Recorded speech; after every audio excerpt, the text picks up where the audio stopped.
Be live, boys. Alright, here we go. Alright. Now, back to... I don't even remember that one. It was like a... I started...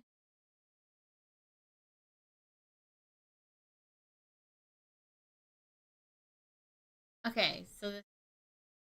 So, I'm gonna... Boop. Oh, you can't see that. You can't see this. There we go. Alright. Make this...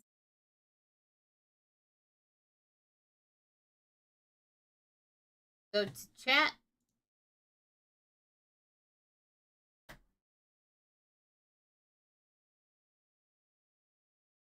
I'm gonna pop up chat real quick so that I can see you guys talking.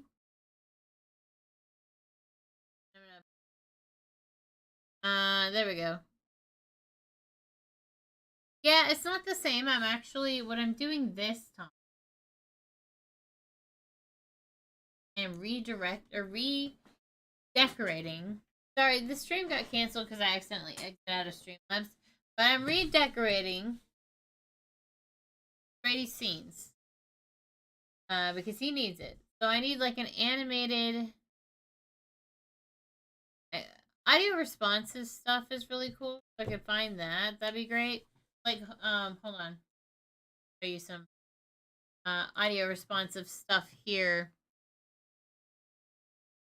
Let's launch this. Okay. I am a machine. Freak Show, Alexandra, Brendan Miller, Darkry. How are you guys doing? I'm so excited. Alright. Yeah, I don't need all this. Alright. Spaceman. Okay. Let me show you some audio responsive stuff. And then maybe you'll know what I'm kind of looking for Shrady and his tree. Camera. Frame. Let me see. I need this. And what we're gonna do, instead of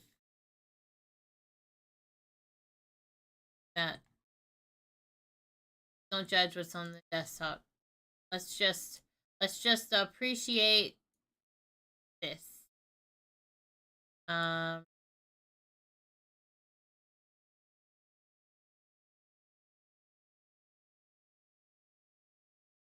watch. If I play music,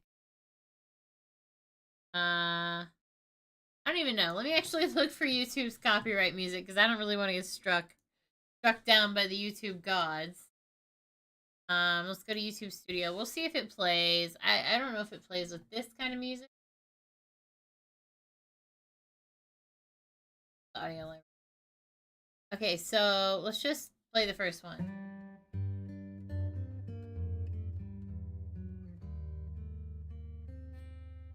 Alright, let's play something like way more... Yeah.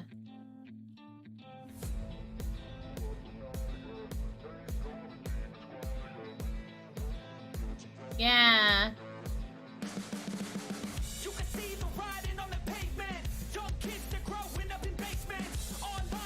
Alright, I'm done with that.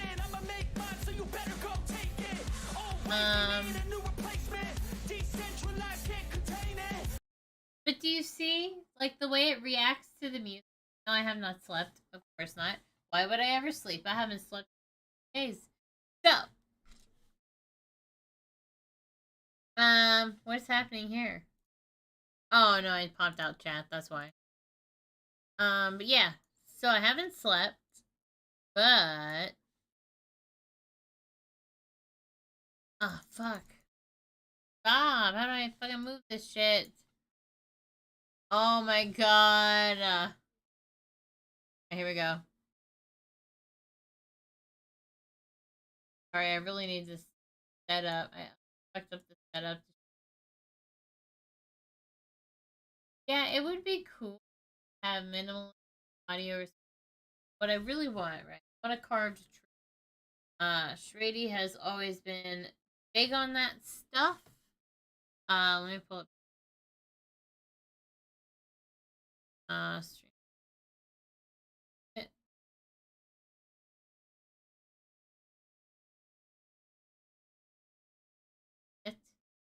And we're capture back to here.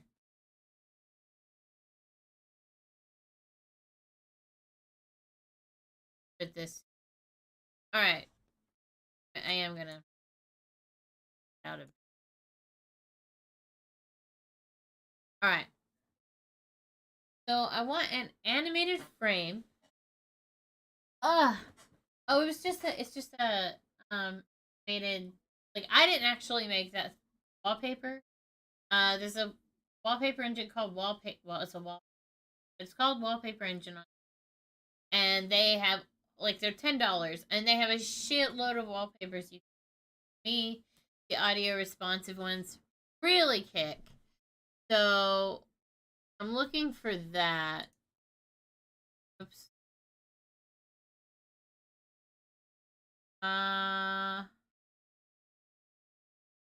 Check it out. This video is still not video. Alright.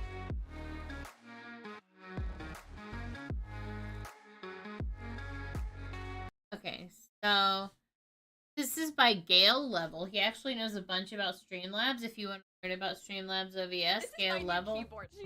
Gale Level is actually a wonderful place to do it. He's really brilliant, and he can explain things very well. So if you ever want to learn how to use Streamlabs or other things, there you go.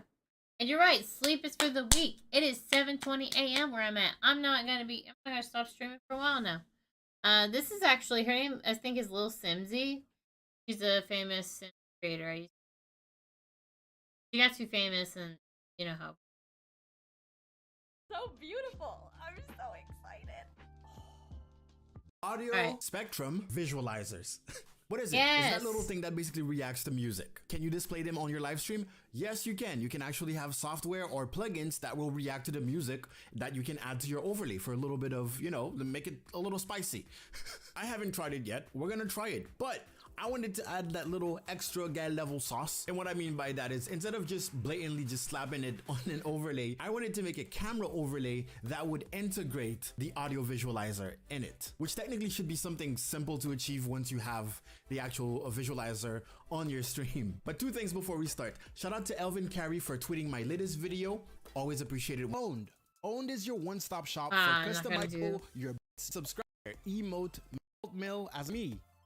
Already have except was have to whatever I out all your dot because Owned is actually having huge sales during the holidays. It's gonna be like from 40% to 60%. Does anyone actually watch this ad? Check them out. All right, so I haven't actually done this before, so we're going in a little adventure together. I found a thread on Reddit about audio visualizers, and apparently there is this one thing called Spectralizer, and this is an OBS plugin. The thing is, I'm using OBS to record right now, and also I want to show you something that you can apply on whatever streaming software you're using. So we're not gonna go with Spectralizer, but I'm just wanted to let you know that is an option if you're exclusively using OBS Studio.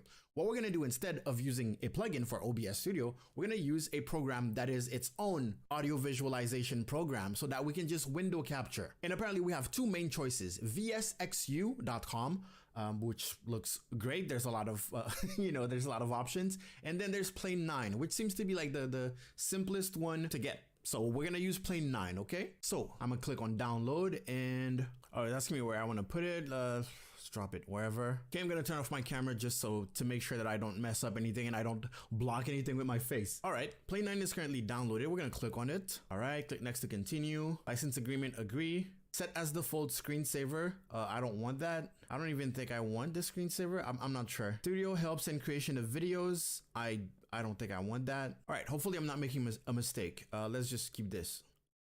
Right, gonna select where I want to install it. Right in it, click OK, click install. Hopefully it doesn't ask me to restart the computer. It would be Uh, annoying since I'm recording. All right, I don't want a screensaver. Leave me alone. Finish. Okay. Let's find it, maybe. Just for There the you go. seams. Play 9 windowed. I mean, scenes. Oh God, what is this? Oh, I don't want all of that. I just want a normal visualizer. I want to create a new playlist just to make sure that I don't mess up anything. Oh, I I have this. Why is the normal visualizer not in here? So this one is. Okay, so this is not. This is not what I was thinking of. So we can close overlay using masks, basically. Alright, so this guy, he does teach you really wonderful things, but I just wasted a lot of my life watching this. Okay. Animated, glowing, the camera, border.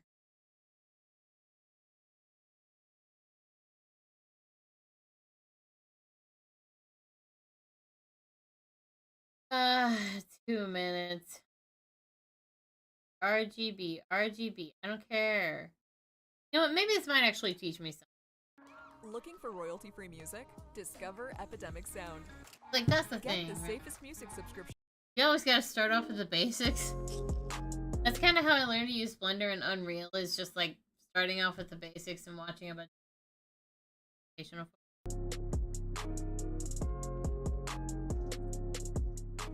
Yo, what's up? It's Alias, and Not today bad. I'm going to show you how to make a sick facecam overlay with one plugin in less than 3 minutes. Let's go. So the only thing we need is the Video Copilot plugin Saber. You can find this link in my description. Okay, now go to After Effects, make a new composition, After make it Effects. full HD in 10 seconds, and press. I don't know who you think I am. Do I look like I have millions of dollars to just blow on Adobe stuff? I literally barely made last month's payment, and the only reason I did is because Shrady was gonna make more videos, and like, I know he wants to edit him himself, but he'll need help at some point. I can just be like showing off my skill, as I usually do. No, don't give me After Effects. Where can I just find? Okay. Free. Glowing. Camera. Frame. For free. Oh. Frame. Damn. If my fingers could spell, they would lose every spelling bee. Okay, that's a cool one over there, but that's not really what I was thinking of. Alright, hold on. What about this? What about free camera frame? Let's make it a little more specific. Old tree camera frame.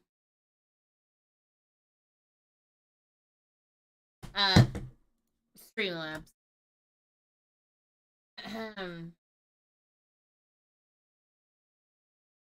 Dude, I might just have to do this myself. Are you joking? Alright, here we go. Fine. Old tree. That's not what I typed in. Old tree. Okay, this looks pretty good. I'm kind of looking for like a thinner old tree. Oh, that looks good. But that looks like art. Like steam art. I just want a picture of an old tree. Finding old tree. Alright, this. Oh, that might do. That might do. Hold on, where was it? There it is. That might do. Second Life. Are you joking? Is that even real? No. If I still had pictures, because I had pictures of old Winding Twisted. You only got 3 hours?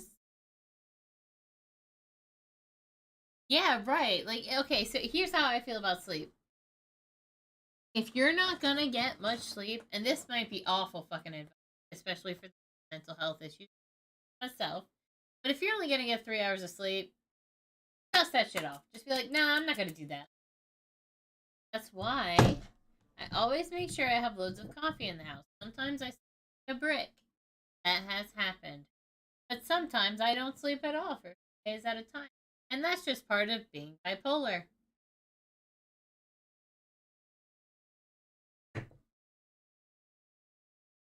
What about old winding? Kind of what I'm looking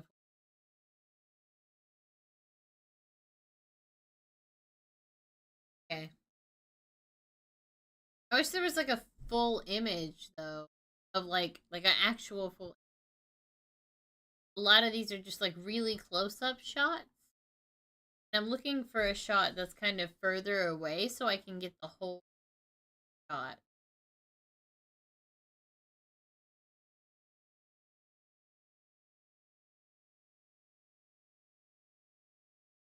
Damn. Okay. Just gonna have to type it in. Whole shot. Hot. Old tree. Old tree is not hot. I don't know why I typed that. Ooh, bonsai. That's actually brilliant. Old winding. Delete all this stuff. Thank you for your help. Wow. That actually might super fix this. Damn. I really appreciate the input. And see, this is what I mean, right? No. We're not replacing Shrady's old logo. Right now, I'm trying to vamp what his... Like, it's very bland. Sometimes very cluttered. So I thought, okay, well, let's just clean it up, you know? Make this shit work. Look good. And, that Darkrai, is it Darkrai or Darkrai? Like Darkrai the Pokemon? Or just Darkrai? But... Sorry, I've got the hiccups really bad. I hate it. Yeah, that's what I mean. Like, getting the community involved. This actually looks pretty good. I might do that. This looks good. Might do that. This looks good. Might do that. I wish this was a full picture, because this would actually be 100% perfect if the top wasn't. Might still be able to. Very cool.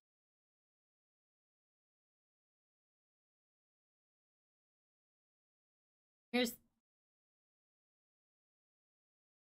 that bonsai tree, genius. Oh, this one's really good. This one's really good. Ah,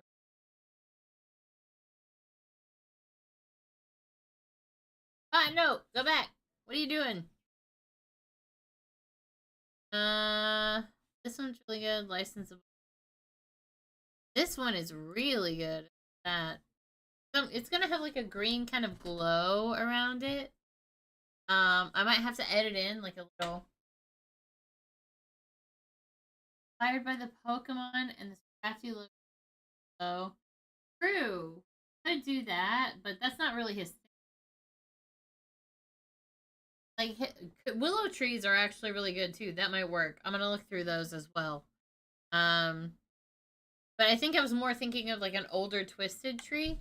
But as I was looking it up, I realized nobody takes pictures of these old twisted trees back far enough where you can see the whole thing. Oh, fuck. This is perfect. Yeah, I am gonna check out some willow trees as well. You know what? I'm pretty sure they have bonsai willow trees. And that would give me a full picture. Oh, wait, that's really good.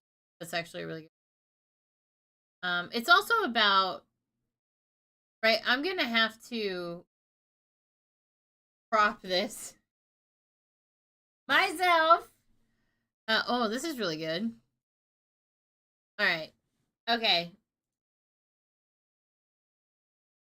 Did I open this already? Alright. So I could take this photo. This one I think looks great. This is actually almost exactly what I'm looking for. This also is almost exactly what I'm looking for, but it is kind of a lower quality, you know? No thanks. I guess so, fine. XFMX.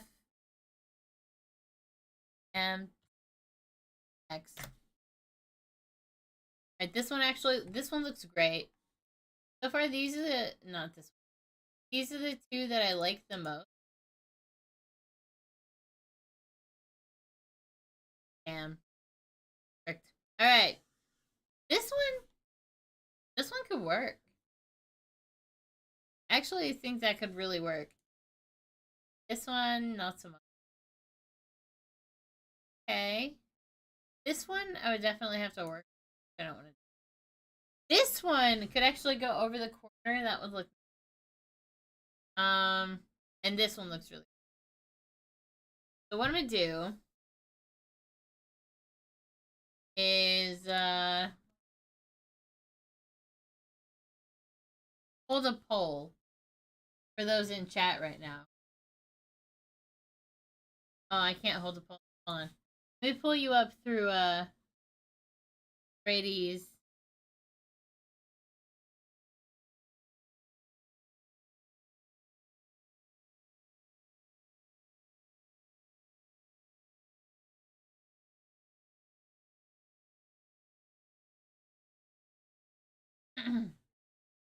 So what we'll do.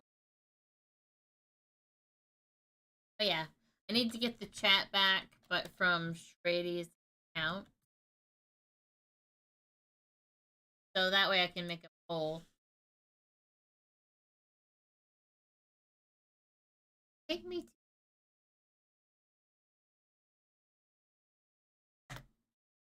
to fight this PCU. Alright. And content. Live. And right now. And go here. Silence. And use the pop out chat. Alright, there we go. Now. I'm going to make a poll. And what I would like for you guys to do. Take the poll, obviously. What I'm going to do first is go through all of the trees and give them a number. And then we'll pick via number. So this will be number 1. And then this will be number 2. This will be number 3, which I think this is great. This will be number 4. And this will be number 5. And I'm going to go through them again as the poll's going on. Damn.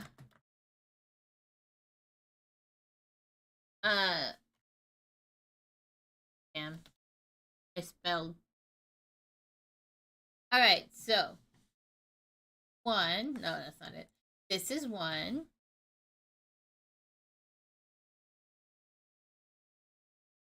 This is 2. This is 3. This is 4. And this. Oh, that's all I can ask? You know what? This one's not. Alright.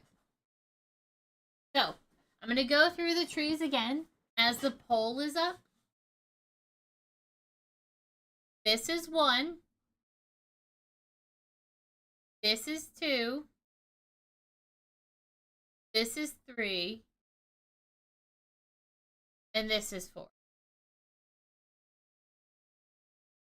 1, 2, 3, 4.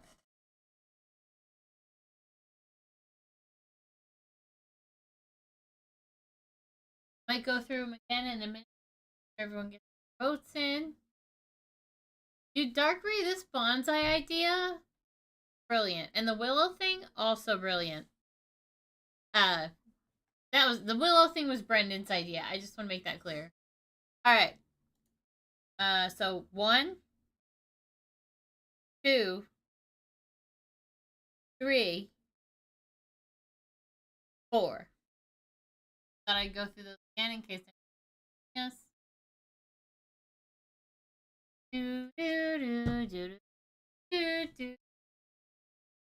Coffee. I'm gonna take some coffee. So here's what I'm gonna do. So that everybody can see different trees. I am going to minimize. Not minimize. But make them small enough. You know? Just.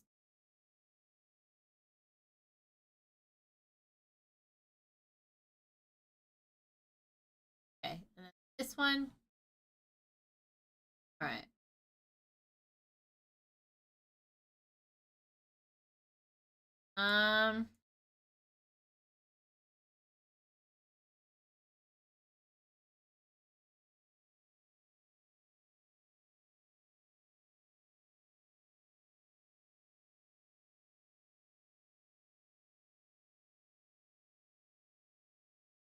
That. Alright. And then this one.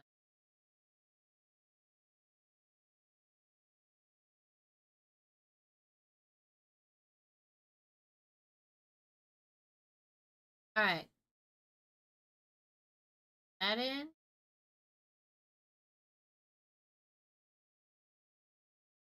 That in. Okay. So from left to right is 1, 2, 4. I'm gonna go get a coffee. Everyone vote. I'll be right back. Ouch.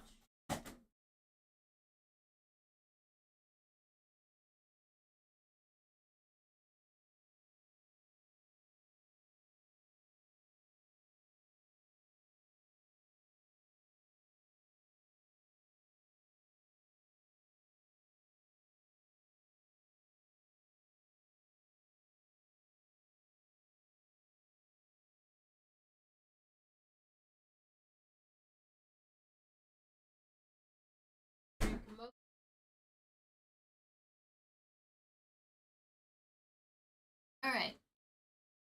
Like everyone's cast their votes. Except me.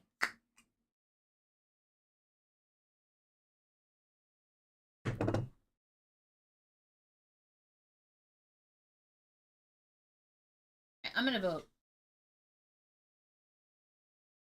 I can't vote. You know what? Nah. I can vote when I can. I'm not gonna. I'm gonna end the poll. I got my coffee. Alright, number 3. Number 3 won by 2/3 of the vote. I agree. I think that's a beautiful tree. I'm gonna add that. I'm gonna open up GIMP. And we're gonna turn that into a PNG. So what we'll do is I'm gonna save this. Okay. Don't look at this. This is not your business. I go to desktop. Type some bonsai.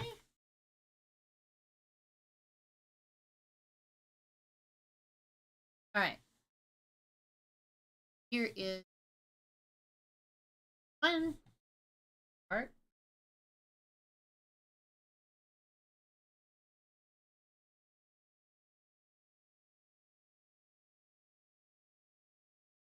All right. GIMP.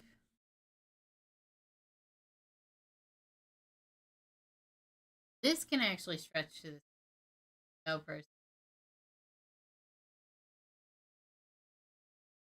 All right. So what we'll do? Open 1280 by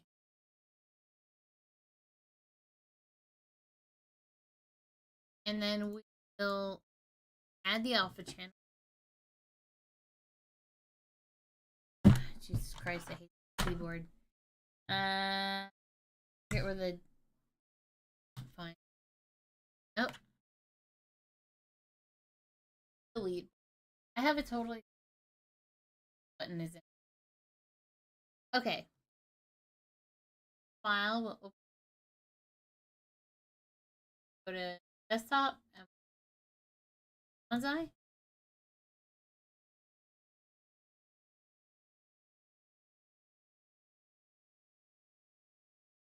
Sometimes it can. Oh, there it is. I don't know why this stuff is popping up on this monitor. Okay. What we'll do is size this down first.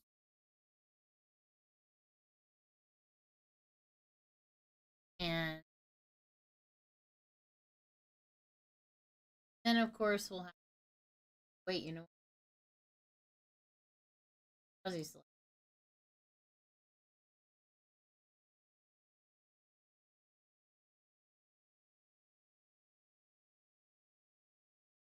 Alright.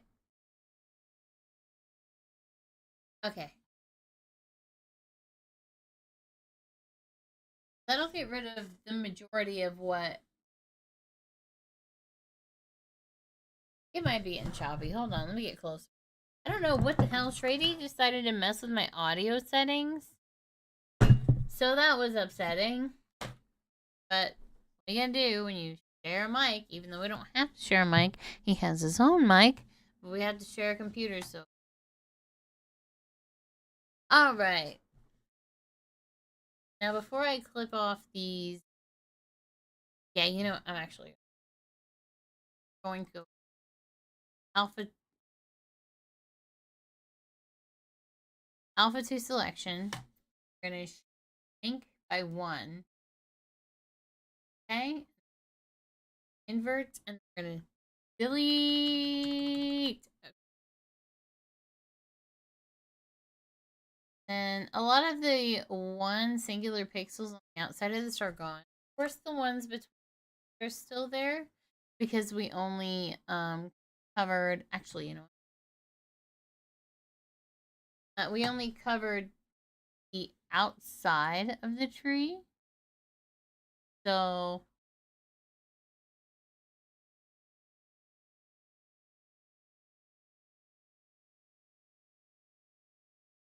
One. All right. Are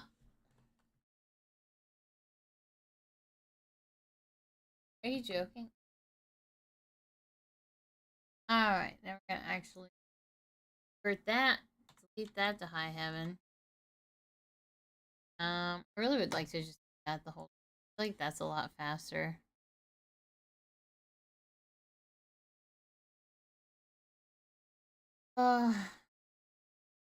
Times I look at.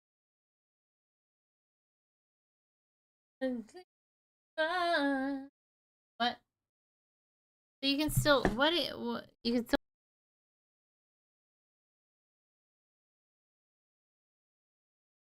Did it get unplugged or something? Huh?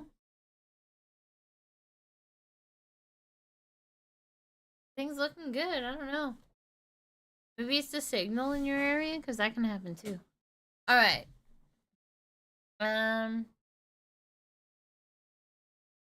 But what could I do? Like, does anyone have ideas for a faster way to get rid of all of this white? Just.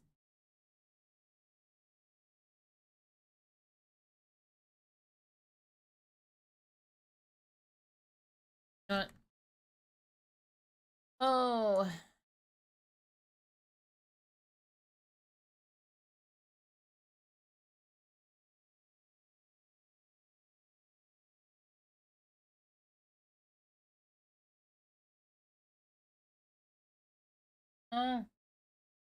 Wait, how about we just erase it?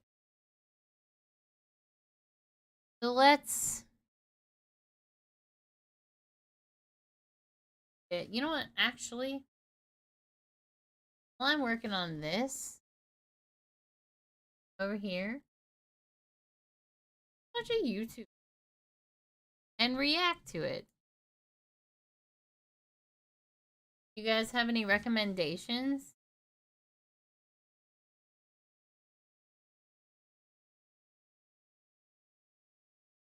Mouse.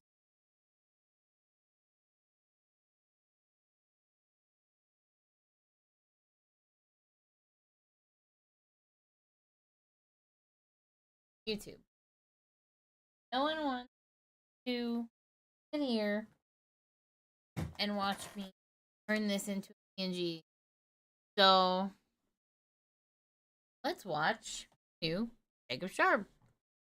Next time you want to make your video really stand Bit out, quiet for you. try playing with time.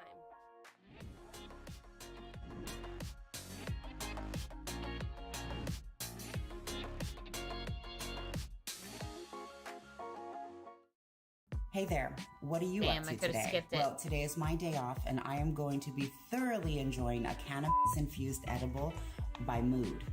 I had to. Now, these little blurb suckers out not only taste great, Hannah. but they pack a punch. I don't wanna But say it's it. not I over don't the know. top. It's very chill, enjoyable, very fun. And unlike other edibles that I have had, Can you we don't have skip to this? wait. Good.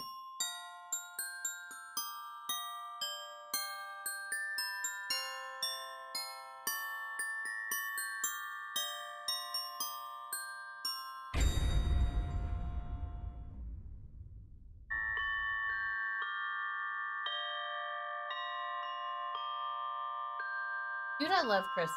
Not gonna lie.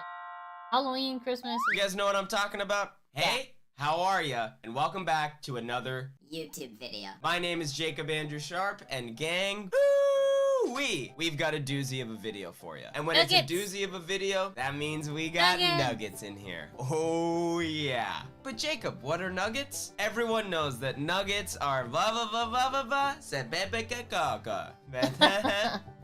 generally helps. So make sure you like and subscribe for a lifetime supply of nuggets. Today we're gonna be talking about motivational work TikTok. Because it's time for all you Gen Zers and you millennials to get off your phones and Get to work. Cause all you little cuck boys out there playing your God of War, how about you grow up and buy a house already? And all you cringe ass content creators, why don't you get a real job and pick up a hammer? Why don't you just pick up a hammer and Hammer things. eat it? Oh. Okay. That's a real job. Okay. I eat hammers all the time, and it's a good career. Sure, I wake up and my tummy hurts like fucking crazy, but at least I can come home after a long day of eating hammers and know that it was a good work day.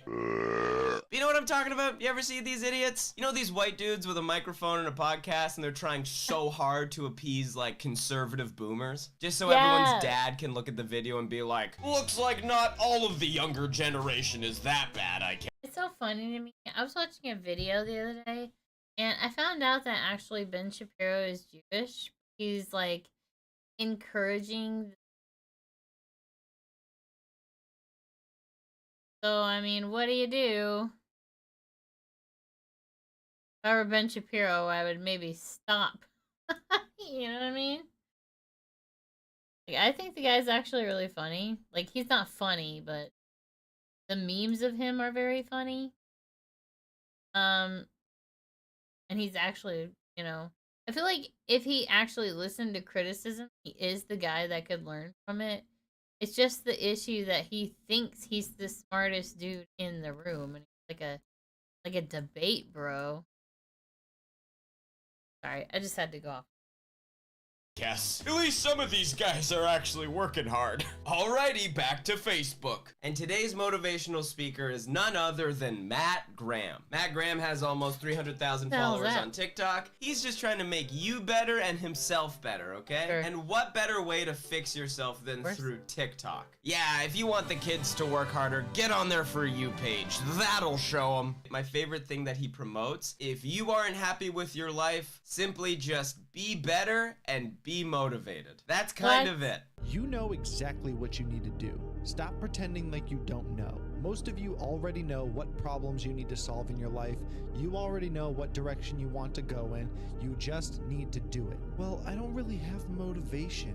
Like, the conditions are never going to be perfect. There's never going to be a perfect time. You're not going to be motivated every single day. What The about weather's not going to be depression? perfect. The stars aren't going to align. You just have to do it. Don't you want to be confident? Don't you want to be happy? Don't you want to be successful? Don't you want to feel like you're above average? Don't you want to be the exception to the Maybe rule? I already Don't feel you wanna those be things different from everyone else? without Or your you're just dumb- going to sit around. You're just going to take the cards you've been dealt. You're going to take your current situation, your current circumstances, your current circle, and just take it all lying down. Is that what you're going to do? No book is going to do the work for you. No podcast is going to force you to buckle down and get started. I can tell you all the things that I want to, but at the end of the day, Is this you an have alpha to male actually do dude? the work. You have to actually take Ugh. action. You have to move the needle. I can't move it for you. Dude, the alpha male Nobody to can move incel it for you. pipeline You is don't need to be outrageous. perfect every day. You don't need this grand master plan. You don't need to have everything figured out. You don't need to try to build Rome in a day. You don't need all these stupid morning routines and all these rituals and stuff. Keep scrolling through motivational TikTok. Keep listening to your podcast, listening to your audiobooks. At the end of the day, you're either moving the needle or you're not. You can continue to play with yourself by thinking about achieving your goals, or you Hold can on, actually... sorry. I really want to clip that. You can continue to play with yourself. That would be a funny... Actually, I'm going to save this. Because, see... I also am going to be setting up Shrady's gifts for his donation. So, I am going to be downloading this video to use that. It is funny. No.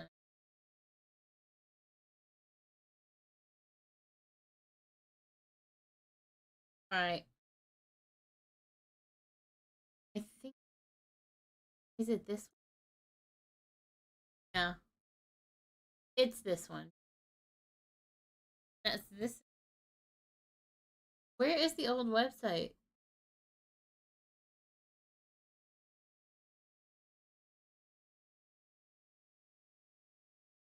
And website.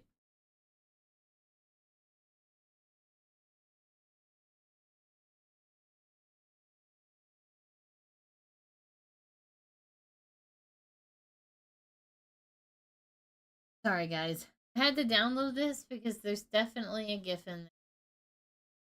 Have to use for Shrady's done. Playing with yourself. I know, dude. TikTok is like a cesspool. Like, I know they say Twitter is a cesspool. No. And I'm not saying all the kids there are bad. There are some people that are genuinely good. And, like, just the loud minority kind of give all of TikTok a bad... I sounded like such... TikTok a bad name. Fact of the matter is, there are some really good people on. I don't know if you guys have ever the YouTube videos of Hitman, but he does a lot of informational theology and history. It is so. No, you don't have to be on TikTok because Minuteman has a YouTube channel. So you should check it out, though. It's really good. I would skip the shorts if you're not a fan of TikTok. I don't really watch his shorts, but his longer videos are actually really, really good. He likes to debunk that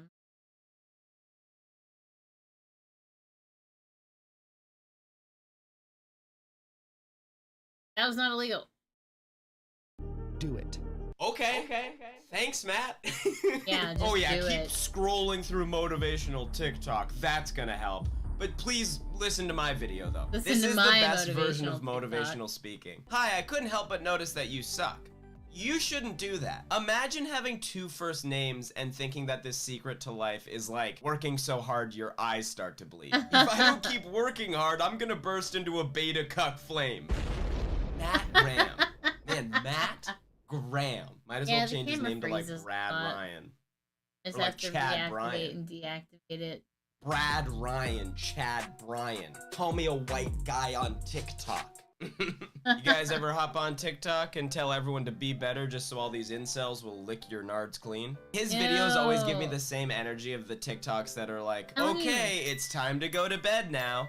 I'm telling you, alpha Stop male. scrolling. Yes, I'm talking to you. When's the last time you've been outside? Incel pipeline. Leave me alone. I didn't come on TikTok just to hear that I shouldn't be on TikTok. I already know I shouldn't be here, but I don't want to Everyone feel does. shame because I can't stop looking up videos Not of loud. ducks. The choices you Kinda make in loud. your life don't just affect you. If you're living a life of comfort and convenience and mediocrity and stagnation, and you're spending your days playing video games, watching Netflix, and not doing anything productive, the results of those actions will not just affect your life. Because you might think, well, what's the big deal? I'm just enjoying myself. I'm not hurting anybody. And that's where you're wrong. Because if you consciously choose to not live up to your potential, to not be as great as you could be, to not earn as much as you could, to not give as much as you could, that's going to affect other people. I just wanted to apologize to everyone for watching Netflix. I didn't know that all the world's problems were from me watching TV. Netflix. I'll stop watching The Crown if that makes everyone feel better. Right, because if I'm watching Netflix, then I'm depriving the world of just another dude with a microphone.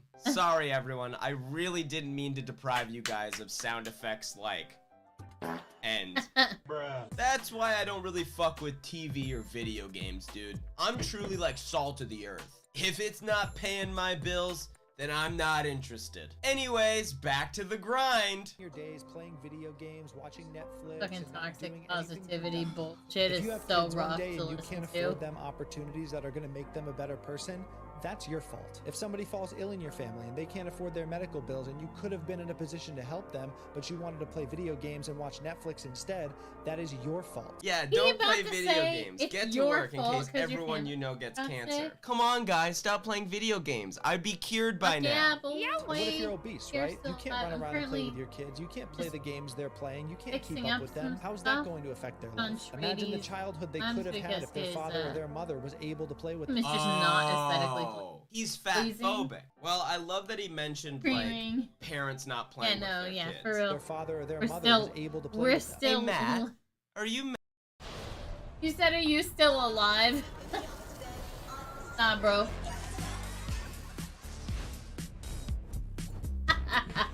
This is how you make videos today. Oh, let me skip this. I'm not Mad done. at your mom and dad? If you're just gonna sit around and not play with your son, and let's say your son's name is Jacob, and he wants to play like a really fun game of tag, and then you say, we're both adults, Jacob, it's time for you to grow up and move out of the basement, okay? And then I say, shut up, Mom, tag's actually really fun for all ages. You guys should just be more motivated to play tag with me, okay, Mom? Wouldn't you want to know what would happen if you spent just 1 year giving it your absolute all? You gave your diet your absolute all. You gave your fitness regimen your absolute all. You gave your work your absolute all. Hate this How guy. drastically would your life change in just 1 year? 1 year of uninterrupted focus. I bet your life would change drastically. He's giving me like a Diet Coke version of like being an alpha male. Yeah, He's that's like what I was Sigma saying. Light. That He's the type I of guy who's gonna just tell you to said walk that. off That your he's depression. 'Cause definitely we all this love alpha male motivation with dude. yelling, shaming, and eyes welling with tears of repressed emotion. If you want to be an alpha, you have to work 25 hours a day and 8 days a week. And you're not supposed to cry, because my dad says that crying is gay. But he's right. Why not Bro, spend a year tell me trying your about it. absolute best? Why not I spend can't a even whole finish year any doing hobby I everything start. that'll I make you a started making better a movie, person? I would didn't love to finish spend that. an entire Started year making a playing video game, Pokemon didn't Arceus finish that. until my thumbs fall off. I'm gonna Why can't start that be get- the best version of me? I'm gonna sex sells. Oops, sorry. I'm gonna start working on my video game again, and then go back and work on my movie because I have to finish these projects, even though I've basically totally abandoned them. But I'm starting with the video game first. I am coming back on that. You're being charged with 9 counts of first-degree murder, 15 counts of What the fuck? aggravated Where we assault at? with a deadly Took every single facet of your life and took it up a notch. What your life would look like if you found every single weakness, every single hole in your game, and you closed it up. If you took the Is it? things you're Oh good yeah. at Hey and got Alina. better Hey at them, you took Brendan. the Hey things you're bad at Bio and or you got good at Bio. them. If you had somebody in your corner that's been Bio there, or that knows how to Bio? improve, that's helped others improve, I think it that should knows be how to find Bio. holes in your game, that knows how to push you to be the best version Just of yourself. saying. I want to help you be that best version of yourself. I want to push you to be better. I want to make you better in every single facet of your life. from your physical fitness to your mindset to your relationships to your finances and career. My one-on-one mentorship program is designed First one, to yes, push you bio. to the Okay, next level. good. And right now for Cyber Monday, it is 25% off the entire 6-month Sorry, program. guys. I know If you this want to is crush super 2023 with me and exciting your thing, clone, but I go to promise you it's gonna look so mountainmangram.com good when and it's apply done. today. Oh. getting Okay, this Matt. Now I together. get it. Now I get what you're up to. What if you just stopped sucking? You know what I mean, guys? You guys ever look in the mirror and you're like, all right, I think that's enough. I'm done Just being a stop piece of sucking. shit. Time to be better. Because why can't some of you just be better already? If you can't dunk a basketball, simply dunk. If you don't know how to swim, swim harder.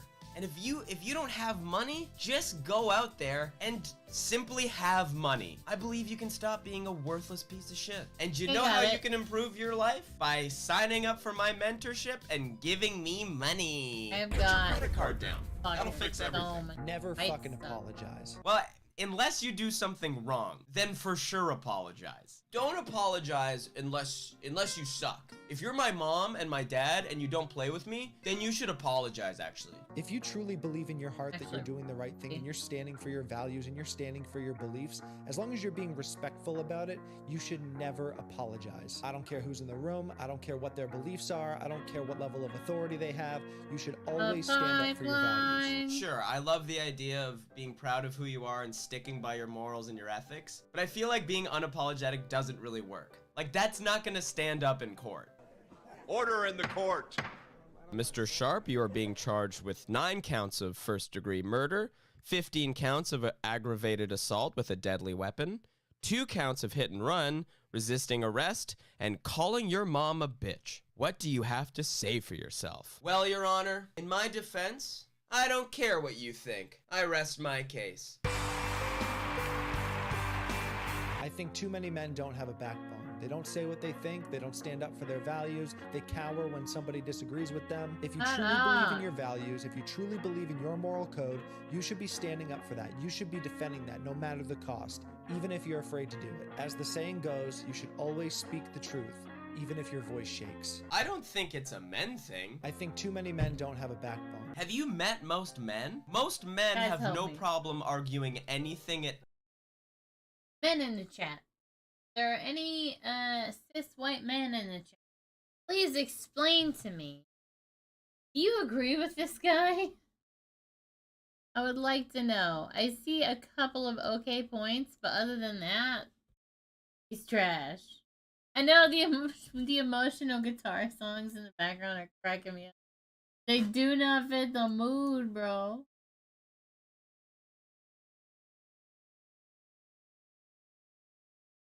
You guys agree with this? That you need to just do whatever you want, say whatever you want, not apologize?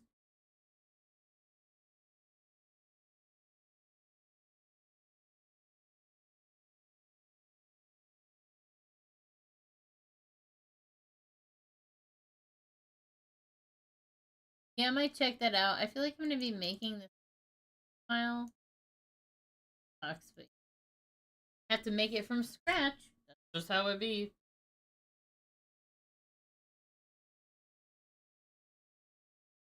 I don't have.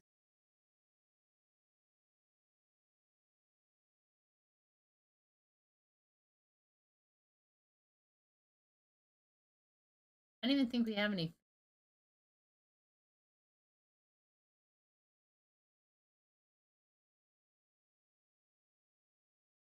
I'm gonna take a break.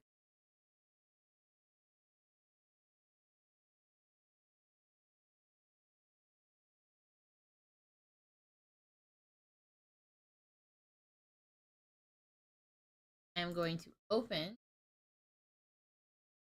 Alrighty. Oh my god. This is Anna Marie. I don't know if you guys have seen her. Hold on, let me.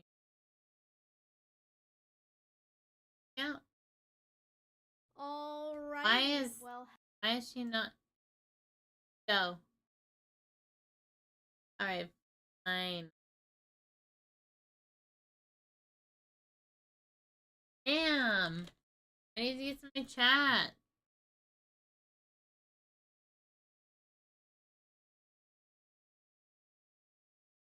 Sorry guys, the pop-out chat turned into the video. I've never had that issue before. Alright, let's pop-up chat. Oh, no worries. I actually love Anna Marie. I don't know if you guys have ever watched her videos, but she is genuinely one of the funniest people. So, I'm gonna leave you with this while I go grab a snack. I'll be back. I'll probably eat on camera. I'm sorry about that. Hello, sinners. How are you? Hello, sinners. There are a lot of interesting subcultures on the internet. It's safe to say that there's a community for everyone. If you have a weird or funky or obscure interest, I guarantee that you will find at least a dozen other people who enjoy the exact same thing you do. But one internet subculture that equally perplexes and terrifies me is incel culture. Now, I'm sure you've heard the term incel thrown around here and there, but if you don't know what I'm talking about, an incel is a member of an online subculture of people, mostly men, who define themselves as unable to find a romantic or sexual partner despite desiring one. Now, I was doing some research before going into this video on the incel community, and apparently the term incel has been around since the late 90s and early 2000s. In fact, this article I found states, over the past 2 decades, the incel community, which numbers somewhere in the tens of thousands, has fallen under the sway of a profoundly sexist ideology that they call the black pill. It amounts to a fundamental rejection of women's sexual emancipation, labeling women shallow, cruel creatures who will choose only the most attractive men if given the choice. Taken to its logical extreme, the black pill can lead to violence. The mass media has focused on the risk of more mass killings like Toronto and others before it, and that is indeed a serious concern. But the focus on incels as potential risks missing a more subtle threat, that they will commit acts of everyday violence ranging from harassment to violent assault, or simply make the women in their lives miserable. Yet, incels are not merely an isolated subculture, disconnected from the outside world. They are a dark reflection of a set of social values about women that is common, if not dominant, in broader Western society. The intersection between this age-old misogyny and new information technologies is reshaping our politics and culture in a way we may only dimly understand, and may not be prepared to confront. So in other words, they sound great. The Toronto mass that they refer to in the article is when a self-proclaimed incel drove a van into a group of pedestrians on his college campus. He killed about 10 people and injured 16 others. This article also references the Elliot Rogers case, who was also a self-proclaimed incel. I will not be going into the details of that case in this video. However, if you want to do your own research on that, you're more than welcome to. Upon further research, I learned that incels also have a very intricate glossary of words, such as like Chad or Stacy, alpha male, beta male. I don't know, it's very complex. It's a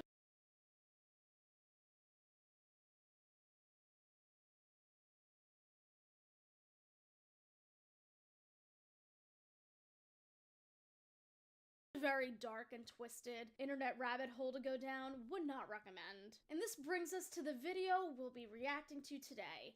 And the video in question is called I'm an Incel, Ask Me Anything. And this is from the Jubilee YouTube channel. Basically, Jubilee invited a self-proclaimed incel named Derek, along with a bunch of random people, to ask Derek questions about his thoughts on women and the incel community in general. So, this should be good. Oh, also, Happy New Year! I didn't think 2021 would start off with me talking about incels, but hey, anything could happen, you know? There's never a dull moment on my YouTube channel. I think it's safe to say that. So with that being said, let's take a glimpse into the mind of an incel. Not that we wanted to, but we will be doing that today. You know, maybe, you never know, we could walk away from this video pleasantly surprised, relieved, overjoyed. Don't think that's gonna happen, but you never know. You know, I'm going into this new year with optimism. I'm gonna regret saying that. Anyway, incels, let's go. If you could summarize your opinion towards women? Like what I think of them? Yes. I do think they are very important, but... Oh, no. Oh, Derek, sweetie, we're already off to a rocky start. If your sentence starts with, I like women, but, or I'm not racist, but, stop it. Stop the sentence immediately. Don't finish the thought. put the brakes on it. Shut your mouth. You know, are great, but I don't like the sound of this butt. Anyway, let's continue. Either the subjects are inaccessible or people are uncomfortable discussing them. If you're an ugly guy, you better get a good job and make some money, because nobody's gonna want to talk to you. Girls, I will destroy you. You don't deserve to get laid at all! They seem very nice. I wouldn't want to be alone in a room with any of them, if I'm being honest, but I'm sure they're lovely gentlemen. Okay. Hey, I'm Brendio. I also go by Derek. I'm an incel, and I'm here to answer people's questions about the topic.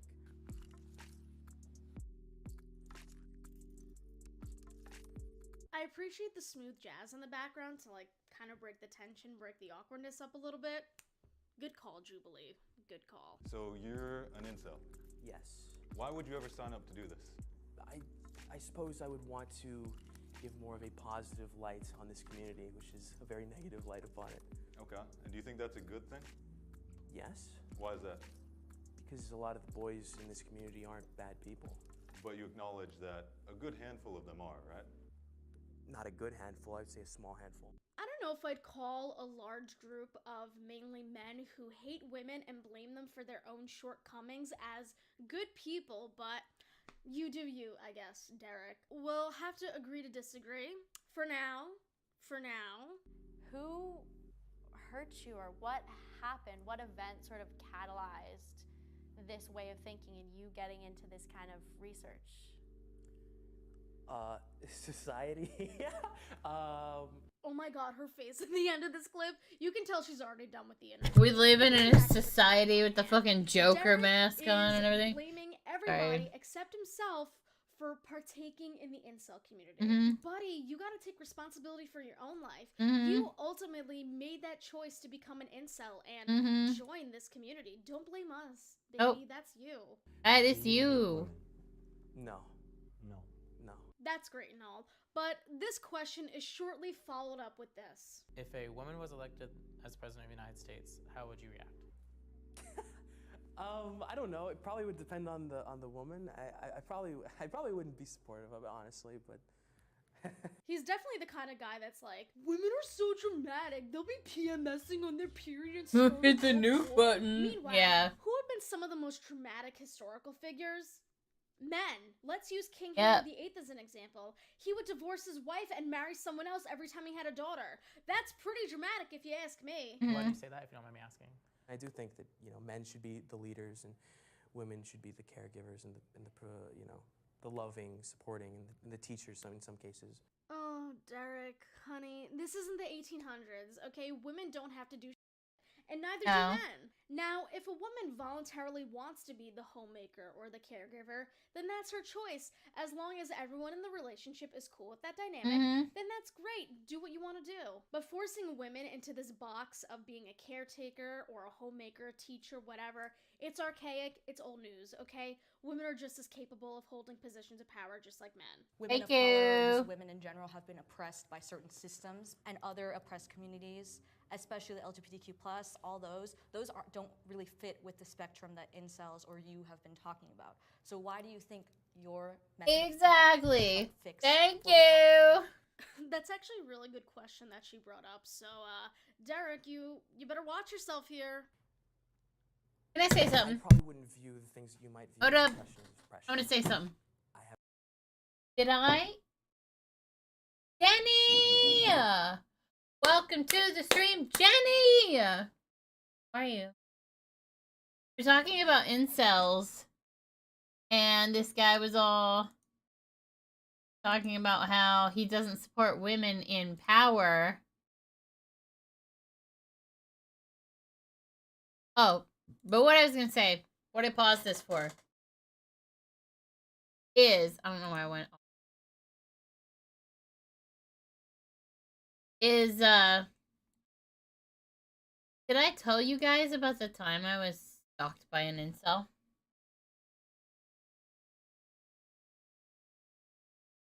The story?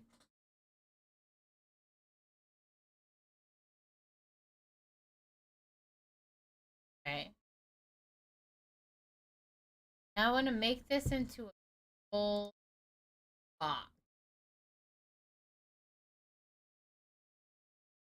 Yeah, not all men are like that, and not all women are better than men. You know, I believe in equality. You know, rights for men that they don't have. Rights for women, societal pressures released, that anyone can be whoever they want to be. That's my shit. But these incels want to force women into these boxes. Either that or kill them. Or send them unsolicited messages, stalk them. Stuff like that, right? Anyway, so I was stalked by an incel once. So here's a story. Me and my friend were walking around the mall trying to meet boys, basically. That was like almost the entire reason we're. So I look over, and I kind of, I see this cute guy across the way, and we're at the food court, and I kind of elbow my girl, and I'm like, hey, wingman me? She was like, sure. And so we go over, and basically, she was supposed to talk to the other guy, while I talked to I thought was cute. So I'm talking to him, trying to find out more about him, but his buddy keeps butting in, talk to me. And I was like, being polite, I was answering his questions, but I was like, hey, trying to talk to this dude here.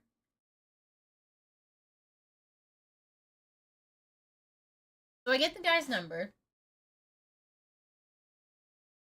And then the dude who had supposed to have been talking to my friend ran up to me and said, you can have my number too. And I thought it was weird, but like, I didn't know who he was. So just to be polite, I was like, okay.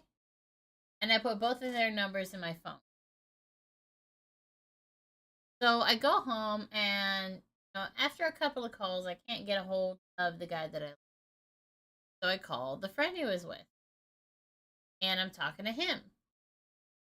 And I'm like, hey, can you get a hold of him for me? Can't figure out what's going on. And for a while, like, he was trying to help me figure out what was happening. And then he basically said, look, he's back with his ex-girlfriend. That's why that happened. And I was like, oh, okay. And then he was like, hey, but we can still be friends, right? And I was like, yeah, sure, of course. You talk to me. You've helped me through all this. Talk to me. That'd be great. So we talk, for a couple days. I think it was a Friday, and Valentine's Day was calls me, and he asked, talking. And, oh, we're spending Valentine's Day. Actually, he didn't even say that. He's like, so what do you want to do for Valentine's Day? We can go to dinner, we can go to the mall, whatever. And I was like, I'm spending Valentine's Day with my boyfriend, because he knew between that time and Valentine's Day, it had been a couple weeks, that I had a boyfriend. So I said, I'm spending time with my boyfriend on Valentine's Day. And he was like, you don't want to spend time with me on Valentine's Day? And I was like, I'm going to be with my boyfriend. Period. That's it. And he like got into an argument about it, and I ended up just hanging up on him. I don't deal with that. And then he called me and called me and called me, and I put him on silent. Well, Sunday rolls around. He is, I'm hanging out with my boyfriend. All of a sudden, my phone rings. And it's him. And over and over and over again, he calls me. The minute the phone stops ringing, I'm assuming he gets the voicemail, he calls again, over and over and over and over again. He did this for hours. Hours. Like 4 hours. And so, finally, my boyfriend picks up the phone. He's like, hey, can you leave her the fuck alone? And then the guy, he hangs up, but he gets so angry at me that he's like posting on my MySpace wall. I don't know how many of you remember MySpace. He's posting on my MySpace, and I'm not paying any attention because I'm spending Valentine's Day with my boyfriend. And then he leaves and I go to sleep, and the next morning I wake up and I check my MySpace page, and it started saying things like, "Oh, how could you do that to me? How could you have your boyfriend answer the phone? You're such a bitch." And then the next message, the next comment he left on my was, "I'm sorry, I just don't know what to do. I love you so much. You're the most important person in my life." Mind you, I'd only know this guy in like a couple weeks. And so after that message, there was a message underneath it that's like, "You're such a bitch. I want to kill you. I wish I could rip your head off, blah, blah, blah." And then underneath that, there was another message saying, "I'm so sorry. I didn't mean to say those things. You know I love you. I'm just hurt." And I'm like, what the fuck? You know, like, it went on like this. Like, I scrolled through that for hours because there were like hundreds of them. I mean, I am extremely glad that he didn't know where I lived. Although I have been followed home before by some rando dude. Yeah, no, it was fucked. It was totally fucked. I, like, ghosted him after that, of course. But, yeah. Yeah, my camera freezes every now and then. I've got to, where's my... I've got to... this? Deactivate? Reactivate. Alright. Yeah. It was pretty crazy. I mean, it's not the first time I've been stalked. I've been stalked about 4 times in my... But it was definitely, like, the most batshit crazy. Like, I've been stalked before because dudes have had an obsession with me. A creepy obsession. But it never really moved past that. But I always had this feeling deep down that this dude who left all these messages on my MySpace wall, if he had known where I lived, or if I had become close friends with him, a lot of worse things would have happened than just him leaving messages. You know what I mean? Sorry, I went off on a tangent. I gotta get my food. You. I have a feeling. Jesus, Derek. Oh my god. Whoever this girl is on the left, I am right there with you. Holy. Let's make one thing clear, Derek, alright? Just because you're a crusty white guy who can't get laid, that doesn't mean you know what oppression is, okay? Got it? Good. So, oppression isn't real just because Derek said so. Great. King of knowledge right there. Really, lot of brain power right there, Derek. I would view it more as how we treat children that we love. We control them, but we control them lovingly, not as a slave, not as we're forcing them to do things against their will. Am I hearing this correctly? Did this man just compare women to children? How insulting is that to the intelligence of women everywhere? So he wants his potential girlfriend, or I should say hypothetical girlfriend, because we know he's not getting it anytime soon, submit to him like she's a child? I am actively losing brain cells as we speak, and I want them back. Give me my brain cells back. Give me my brain cells back right now. Since me and every other woman watching this right now is considered a child according to Derek, then goo goo gaga. I would view it more as a loving domestic thing in the past. And I would say that if we were to do it in a civilized way, maybe in a more, even a Christian way, even though I'm not really advocating for a certain religion or ideology,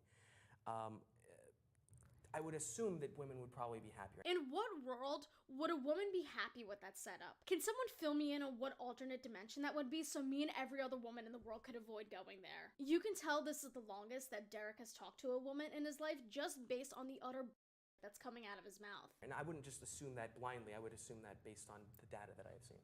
What data have you seen that has brought you to this conclusion? Because I'm now curious. Girl, tell me about it. This is why I don't leave the house. Not alone. The only time I will go outside is if Shrady is with me. 9 times out of 10, I'm creepy dude. Follow you around for a while and try to get you into. I'm not doing that. Where I can get this data from. I couldn't reference it offhand, but I believe there was a study that I can't remember the name of it off the top of my head. Of course you can't. You know, I'm sure we'd all love to see this data too. Also, I hate to break it to you, Derek, but your Discord server and echo chamber of other incels on Reddit do not count as reliable resources. Thank you. What do you think it is about liberal areas that create behavior in women that you think is a problem?